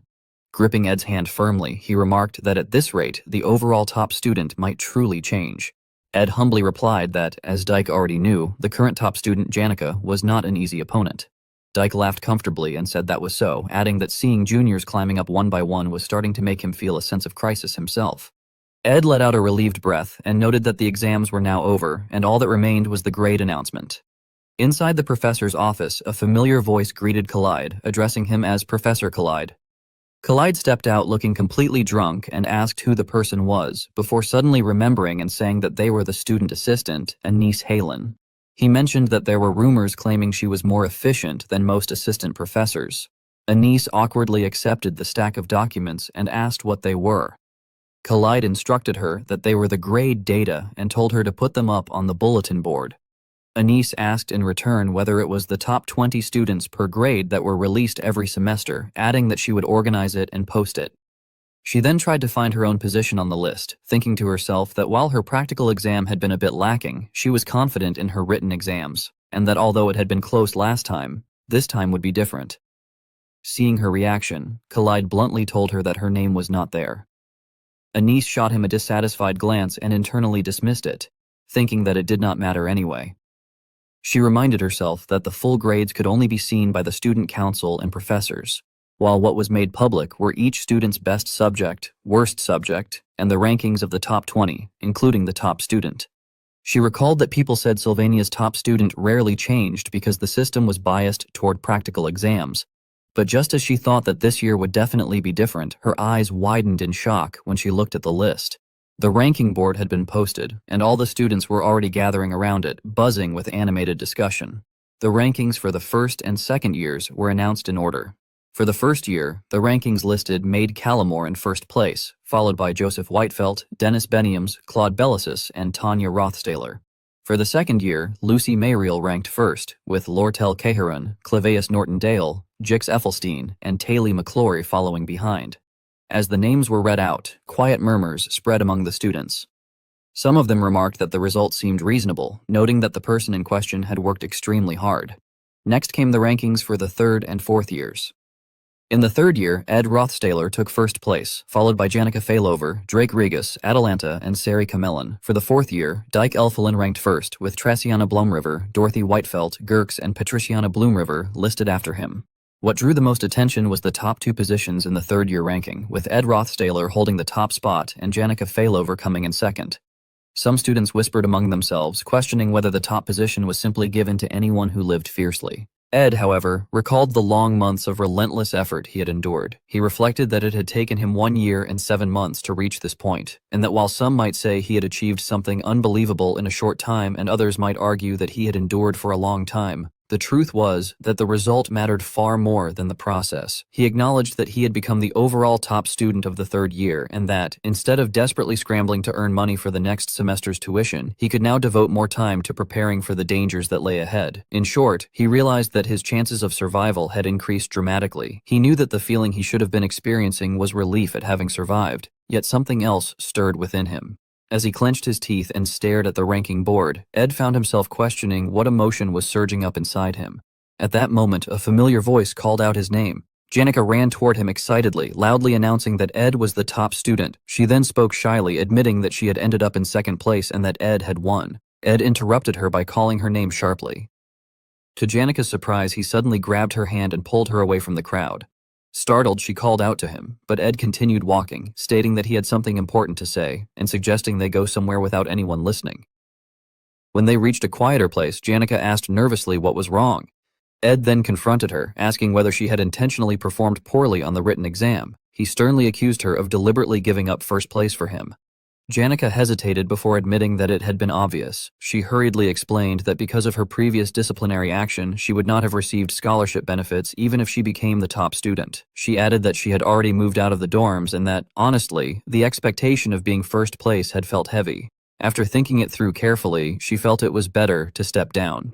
Hearing her explanation, Ed ground his teeth in anger. Janica insisted that her grades were more than good enough to make her the top student, but that for now, she thought it made sense for Ed to be the third-year top student instead. Eventually, Ed swallowed his anger and forced himself to steady his breathing. Coldly, he thanked her, saying that it was thanks to her that he had won and that he would not forget this. Unaware of his inner turmoil, Janica cheerfully responded that it was nothing and reminded him that he was always the one who worked the hardest. Suddenly, their conversation was interrupted by another voice remarking that the two of them were there. Janica turned around in surprise and asked Anise what had brought her there. Anise reminded her that they were supposed to go to Laplace Bakery that day to celebrate the closing ceremony, the three of them along with Clara, and scolded Janica for always forgetting. Janica reacted in shock, realizing that it was indeed that day. Anise then appeared to come and go like the wind. She greeted Ed briefly, apologized, and said she would borrow Janica for a while since Janica must have forgotten about their plans. Left alone, Ed sighed and simply agreed. That afternoon, as the sun burned red in the sky and time quietly passed, Anise and Janica sat together on a bench. Anise, sounding helpless, told Janica that she had messed up. When Janica still failed to understand, Anise sighed again and explained that Janica had not acted with bad intentions, but simply liked Ed and wanted things to go well for him. She added that she had seen Ed's grades, and that even if Janica had earned a perfect score on the written exam, Ed still would have taken first place. Hearing this, Janica became even happier and exclaimed in relief, expressing how glad she was and emphasizing that Ed had truly worked hard and had really wanted to become the top student. Anise shouted at her, telling her not to forget that, because of Janica, Ed could not become the top student and that he had given the position up to her. At those words, Janica could no longer smile. Anise continued, telling Janica that she needed to realize something important. When standing in a high position, simply being kind was not always a good thing. Anise spoke while glancing toward Janica, carefully observing her friend's expression. She slowly sat down beside the trembling girl and gently advised her, suggesting that if Janica did not trust Ed, then she needed to consider what choice she truly had left. Night had already fallen in the forest near Ed's residence. Sitting alone, he silently reflected on the events of the day. He recalled that he had tried to become the top student purely because it had been necessary for his survival, and from that perspective, the process itself had never truly mattered. However, he could not shake the gloomy feeling lingering in his chest. He realized that perhaps his desire to become the top student had been something separate from mere survival. His thoughts drifted to his match against Professor Collide, an exam in which he would have earned full marks simply by lasting 10 minutes, yet he had still tried to win regardless. He admitted to himself that he could have stopped on his own. From the moment he arrived until now, his goal had always been singular: survival. And yet, at that moment, he found himself worrying about something beyond that. Feeling a surge of melancholy, Ed tossed another branch into the fire. He then stood up and concluded inwardly that it no longer mattered. The semester was over, and he no longer had time for idle thoughts. Whether he liked it or not, he resolved to focus solely on survival from now on, and decided that he would depart immediately for the Rothstaler estate. The scene shifted as another morning arrived at the imperial palace of the Clowell Empire. From within the palace, a voice remarked that it had been nearly 5 years since the Rothstaler estate had last been mentioned. A young woman was kneeling deeply before the emperor, addressing him as her father. She stated that she had heard Penia was returning from Sylvania and expressed regret that she would have to leave without seeing her. The emperor of Clowell responded that he understood her desire to reunite with Penia and catch up after such a long time. However, from the perspective of the emperor of Clowell, he explained that the Rothstaler duchy represented a tremendous opportunity. The young woman reflected inwardly that even if her father had arranged this assignment to separate her from Pania, the Rothstaler family was still the greatest ducal house on the continent. She acknowledged that if she were to become emperor, it was a tool she would have to master completely.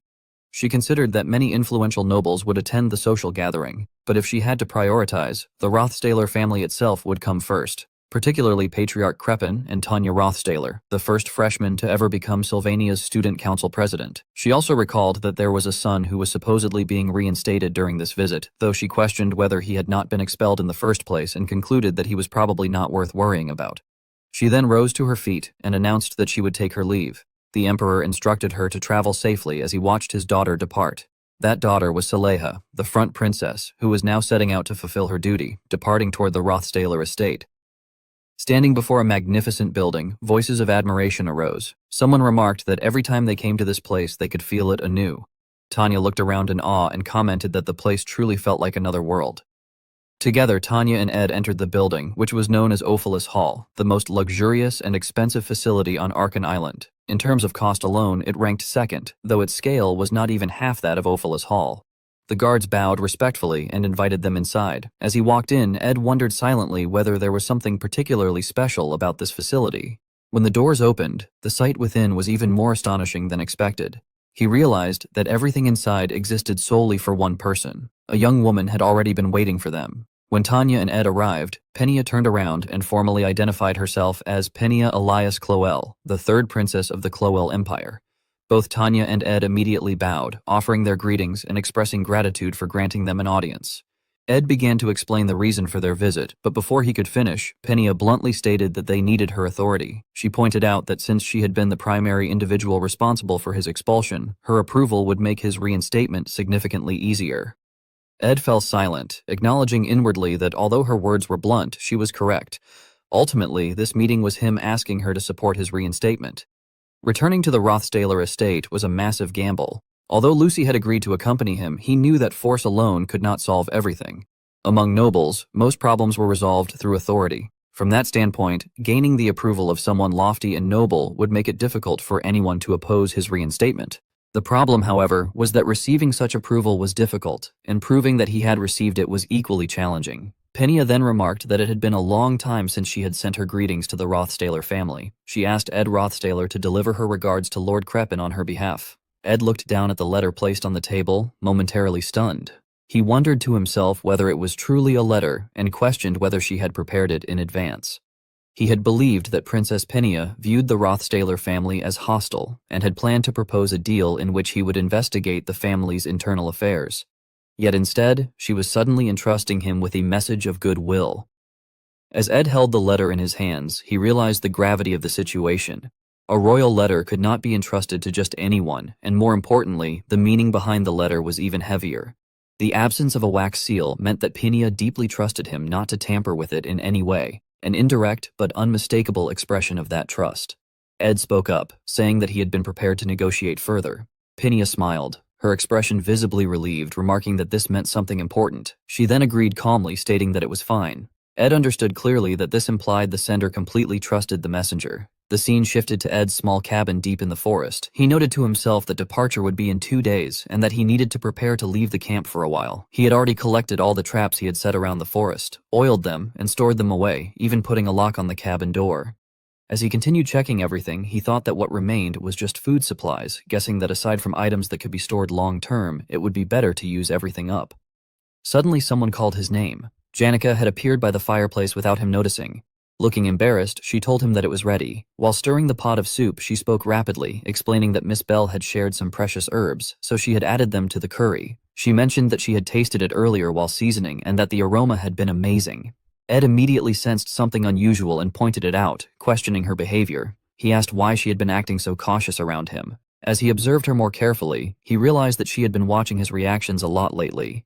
He then asked her directly whether it was because she had given up first place, or because she thought she had been rude to him. Janica hurriedly denied it, insisting that she had not given anything up and questioning what he meant. However, Ed was not fooled by her clumsy lie and concluded that this was indeed the reason. In the end, Janica let out a sigh and admitted it. She lowered her head and said that she thought she understood him well, but sometimes felt like she did not know him at all, which was why she kept having bad thoughts. Ed asked what kind of bad thoughts she meant. At that, Janica's voice began to tremble as she confessed that she feared Ed might eventually end up hating her. Ed reflected inwardly that kind and capable people sometimes became rude precisely because they were overly considerate, and that Janica must have been disliked for this reason before as well. Seeing that her eyes were beginning to well up with tears, he spoke, thinking that she worried far too much. He told her that it was impossible to fully understand someone anyway, but he could say with certainty that there was no one in the academy who knew him as well as she did. Even if she was a bit rude at times, he could never hate her that easily. He then affirmed that, to him, she was someone truly special. Hearing this, Janica's face instantly turned red. She grabbed the hem of his clothes and asked him why he would not just be rude to her once, whether through a mistake, a slip of the tongue, or even by asking a favor. Ed reacted in confusion, but she persisted, saying it could be something difficult or time-consuming. She then revealed that she was not even going home during this vacation. After hearing that, Ed hesitated before making a suggestion. He asked whether she would be willing to take a request.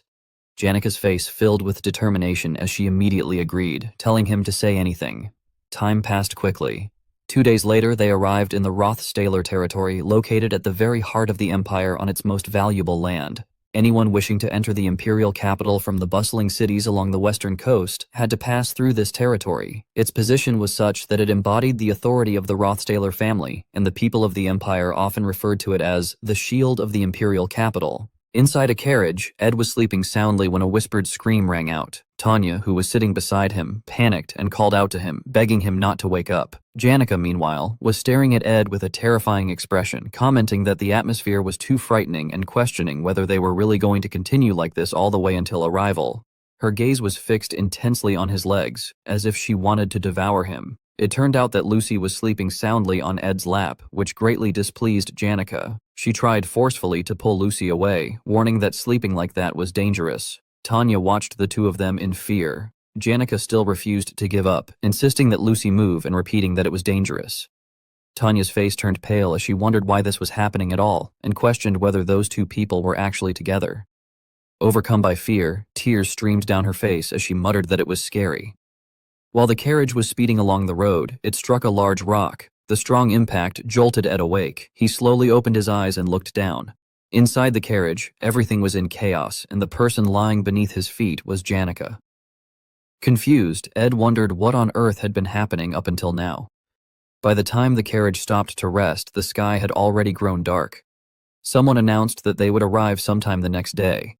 Tanya then spoke, remarking that Ed seemed very close with those two.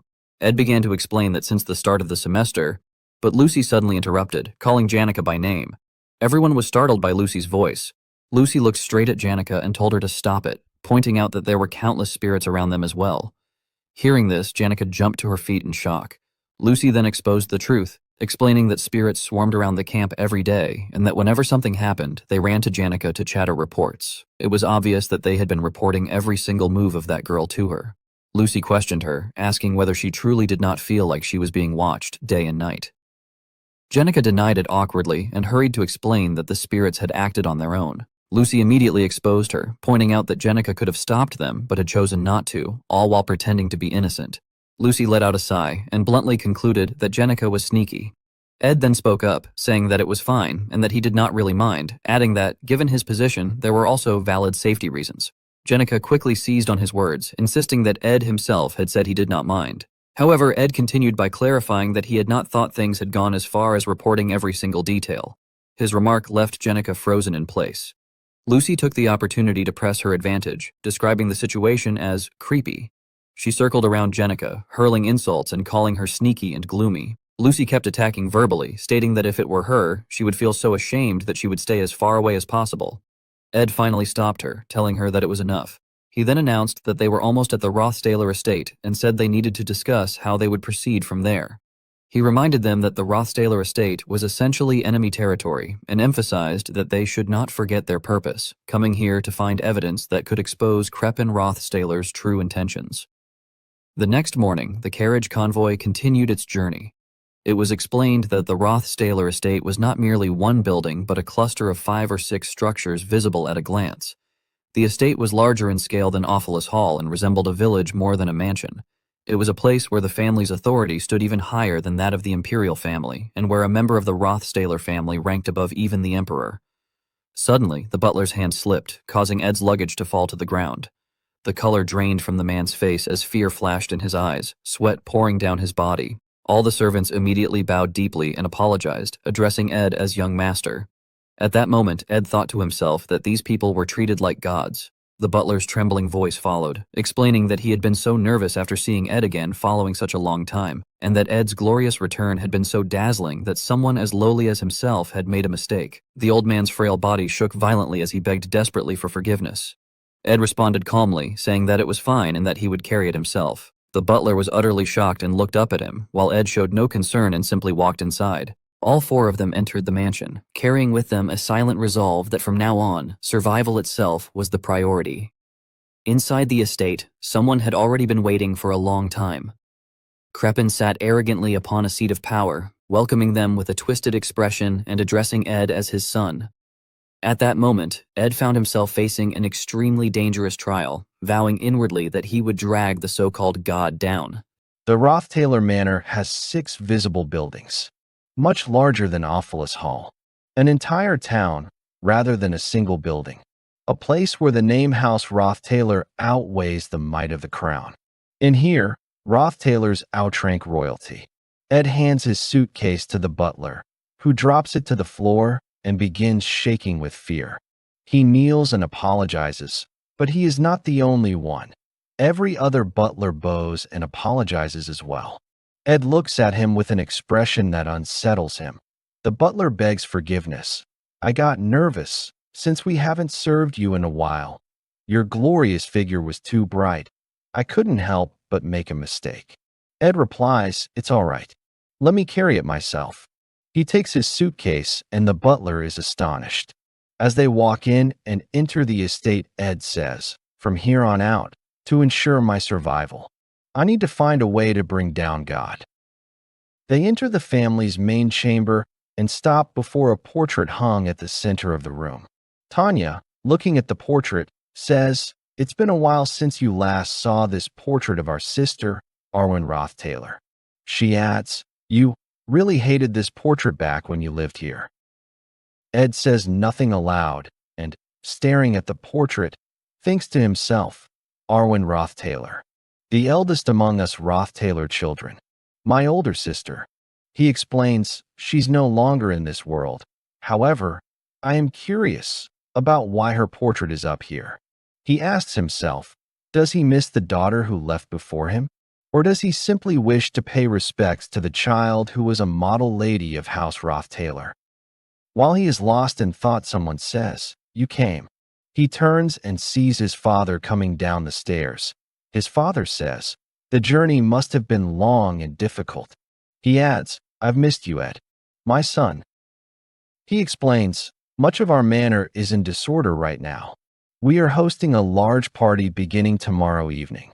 They have moved to another room, and his father continues. Most of our servants are busy with preparations, so please do understand if they can't tend to your every need.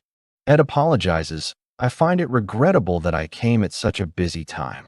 But his father, with a small smile, replies, No, that is precisely why I wanted you here now.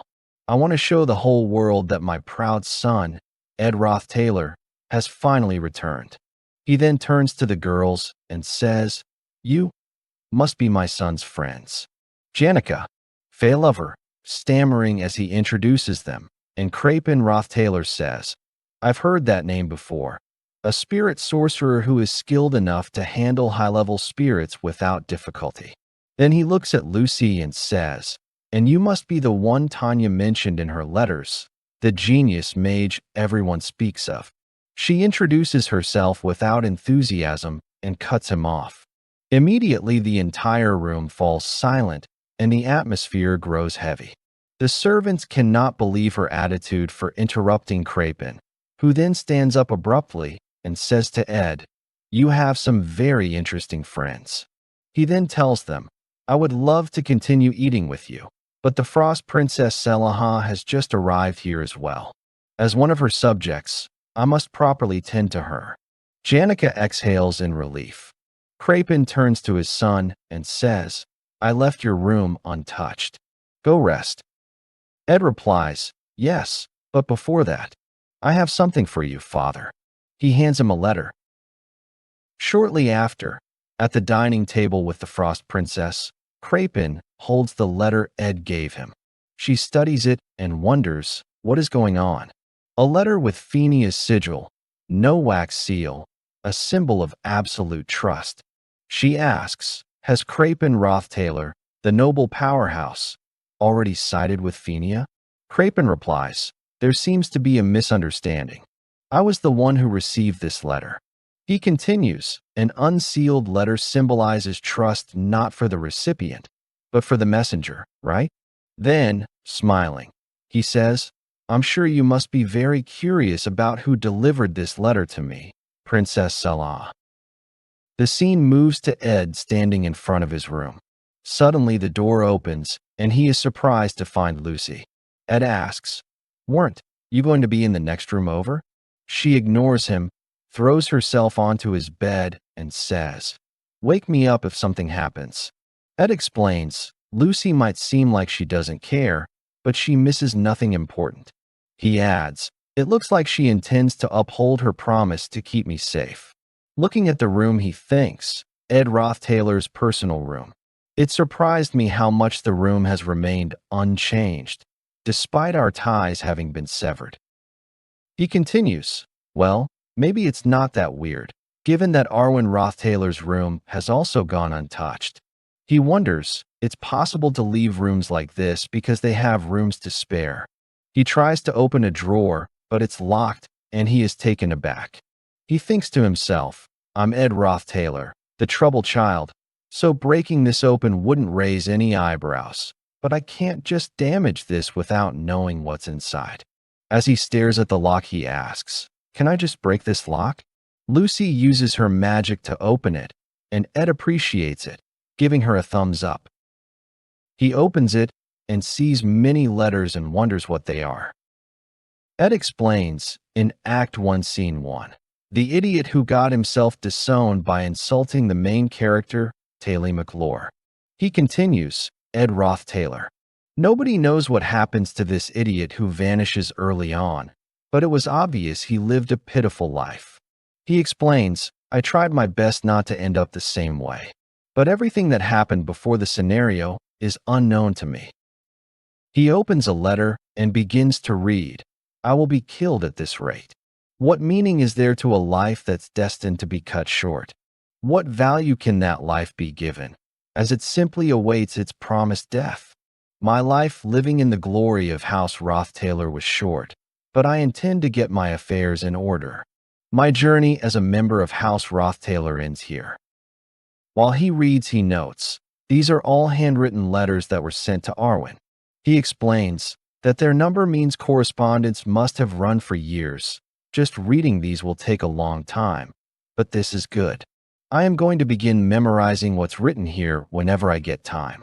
He says, I need to act as Ed in front of Krapen now. The scene shifts outside where a fight is taking place, and it is explained. House Bloomliver, the greatest family of magicians in the Empire, primarily deals with combat magic designed to secure victories in battle. Their magic, which focuses more on achieving victory than studying it in depth, is sly and wicked, earning them the title the House of Witches. The sorceress casting those spells is the matriarch of House Bloomliver, Senir Bloomliver. She casts a dark spell that forms wolves to attack the opponent, but the opponent snaps his fingers and disintegrates all of Senir's magic, leaving her stunned as she says, not even a scratch. The opponent is Lucy, bored, who asks, are we done? The duel takes place in the duel grounds of Rothtailor Central Gardens. Senir bows to Krapen and says, thank you for allowing me this duel after I've only just arrived, Lord Krapen. My children in Sylvania could not stop talking about her, so I wanted to see for myself. He replies, don't worry.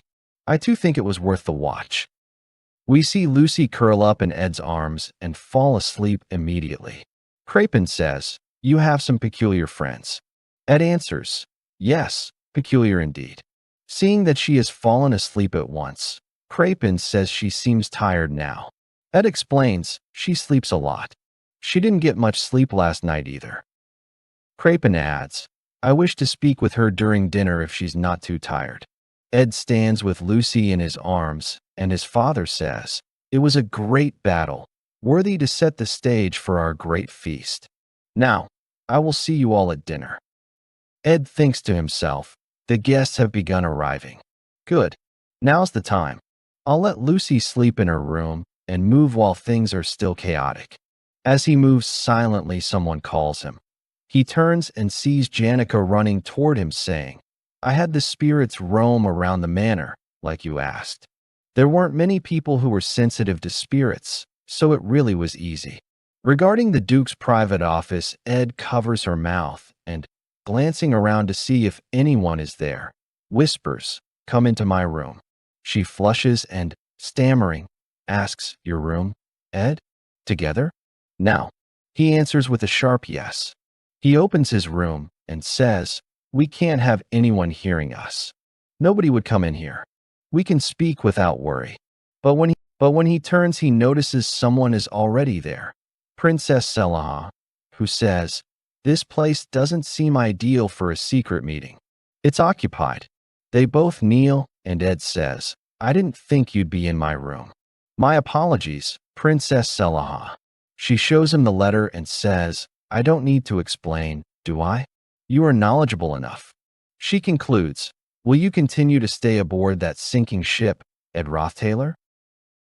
Princess Selaha says she has no intention of meddling in your private hobbies, but you must not give your heart so freely to lowborns.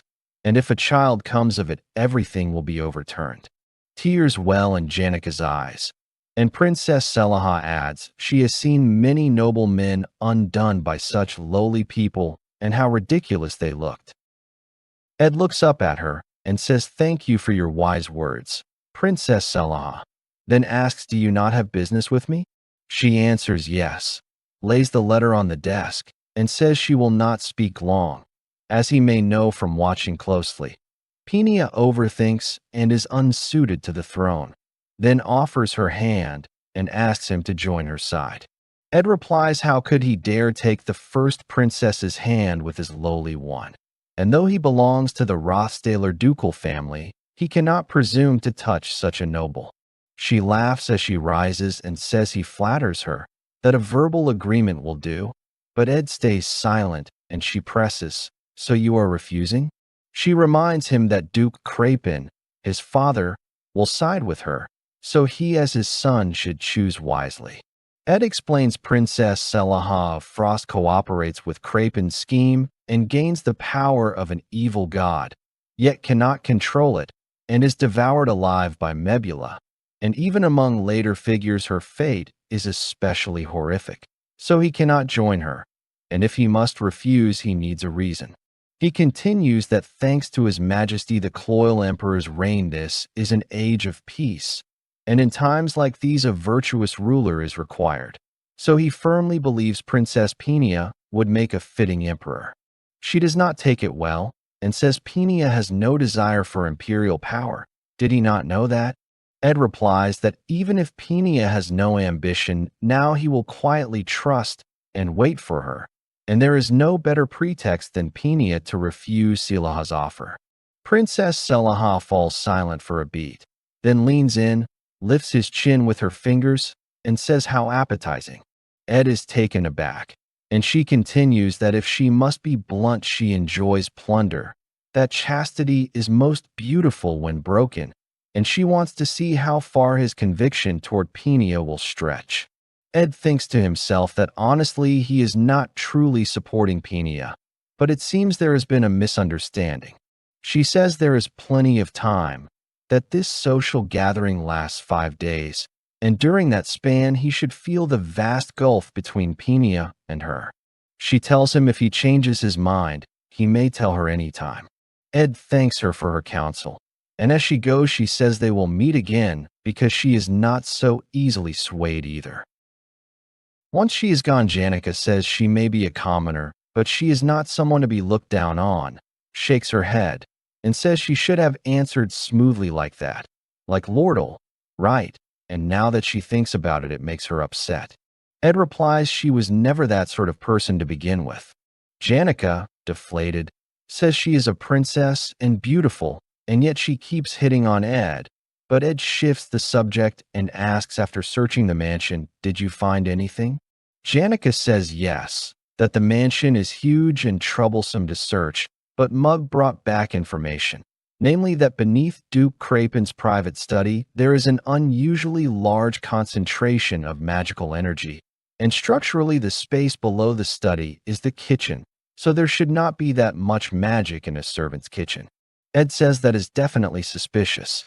Janica adds it would be best to check it themselves, but the Duke uses that study constantly, and when it is empty it is tightly locked, so investigating will be difficult.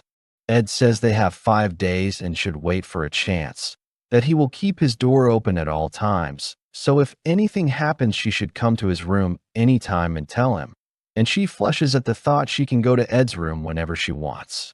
Ed outwardly ignores her and thinks there is much to do, that he has not read half the letters between Arwen and him yet, and staying shut in his room every day will arouse Crapen's suspicion, so he must read the letters when he can and investigate the study when possible. But to avoid suspicion, he must diligently attend the social events. At the social gathering on day 1, it serves as a warm-up for the long 5-day schedule, and everyone tries to relax until Princess Selaha appears. Tanya welcomes her, saying it is an honor, and introduces herself as Tanya Rothstaler, heir to the head of the Rothstaler family. Princess Selaha says nice to meet you, that she seems reliable, and that the Rothstaler family's glory will last for decades. Tanya apologizes that the gathering is modest since it is only the first day, but Princess Selaha says she arrived early, so there is no need to worry, and adds that thanks to that she saw something interesting. At that moment Ed appears, and the nobles murmur about that boy, the former heir who is to be reinstated, saying he looks fiercer, larger than before, much sharper, almost like a different person. Princess Selaha tells Tanya she has a fine older brother, and Tanya answers she is proud of him. Ed greets Princess Selaha, who thinks to herself that in the remaining 5 days he will see many things, that she has already secured Fulcus, Commander Magnus Adjutant arriving on day 3, and that Archbishop Samuel of the Telos Order arriving on day 2 is also on her side, and as she departs she hopes he sees the signs because this will be a good opportunity. At the social gathering on day 2, the carriage of the Telos Order, the continent's greatest religious authority, arrives. Powerful eyes turn toward the Saintess's chamber because her support carries enormous political weight, and depending on whom Saintess Clarice favors, and what messages she exchanges the balance of power could shift. Thus, the ambitious Selaha has already courted the new Archbishop Samuel, who serves the saintess closely. The scene shifts to Princess Selaha speaking with her steward, who explains that the white orchid symbolizes purity, innocence, and eternal friendship, and that no flower suits the saintess better, also expressing a wish for harmonious relations. And Princess Selaha praises his taste in gifts, Dest. She says since she has spoken with the Archbishop, she will be first to meet the saintess, and that there is no need to be overly forward, only to leave a good impression. They reach the saintess's chamber, but Archbishop Samuel informs her that the saintess is not present, and she is taken aback. The scene shifts to two servants in awkward conversation, and someone says meeting you at your family home feels special, like a romantic chance encounter in a distant land, and Ed replies it is an honor, revealing Saintess Clarice, who takes his hand and says she is the honored one. She explains she slipped away under the pretext of showing him the Rothstaler mansion, and Ed warns that every step she takes is watched, so she should act accordingly. They move to Arwen's room, and Ed asks what has her so cheerful, and she says when she was buried in the crowds of the holy capital, she was honestly worried, that she was overjoyed at his reinstatement, but feared he would not be treated well. Ed replies he was never well regarded to begin with. She rises from the bed and says if anyone tried to hurt or insult him, she would teach them a lesson, though fortunately that does not seem to have happened. But Ed says even if it had, it is something he should handle. Saintess Clarice takes his hand and tells him not to shoulder it alone because they can handle it together. And when he asks what she means, she stammers that he should use her authority, that if he stands by her at tonight's banquet, no one will dare look down on him. Ed says if she states it so bluntly, the one who accepts would seem odd, and she explains it is simply mutual benefit, that it is better if things proceed in ways that favor him, and while they are at it she also, but he cuts her off saying adding reasons makes it awkward. She relents and asks him to dance one song with her at the banquet, arguing that showing their connection would boost his standing and might help her too, though he points out she said she would not add justifications, and she responds he does not need to be so sharp, that tonight she will refuse every invitation except one person. She says she must go meet other guests, and that coming to him first might upset some people. And when Ed asks why come to him first, she smiles and says who knows before leaving. After she leaves, Ed hears a noise from the wardrobe and finds Tanya, who says she searched everywhere for his tailcoat and finally found him, and that the saintess was here. No, that is not the point. Then demands what he is trying to do with Yenica Sunby, Lucy Sunby, and now even Saintess Clarice, asking how she is supposed to deal with all three, and Ed replies it just turned out that way. The scene shifts to Saintess Clarice running breathless until she stops and thinks this is not Sylvania Academy, but a social gathering where being the best at magic, the richest, or the highest grade does not matter, and that in the Rothstaler estate, she holds the highest authority, at least for tonight's banquet, and no one can challenge her.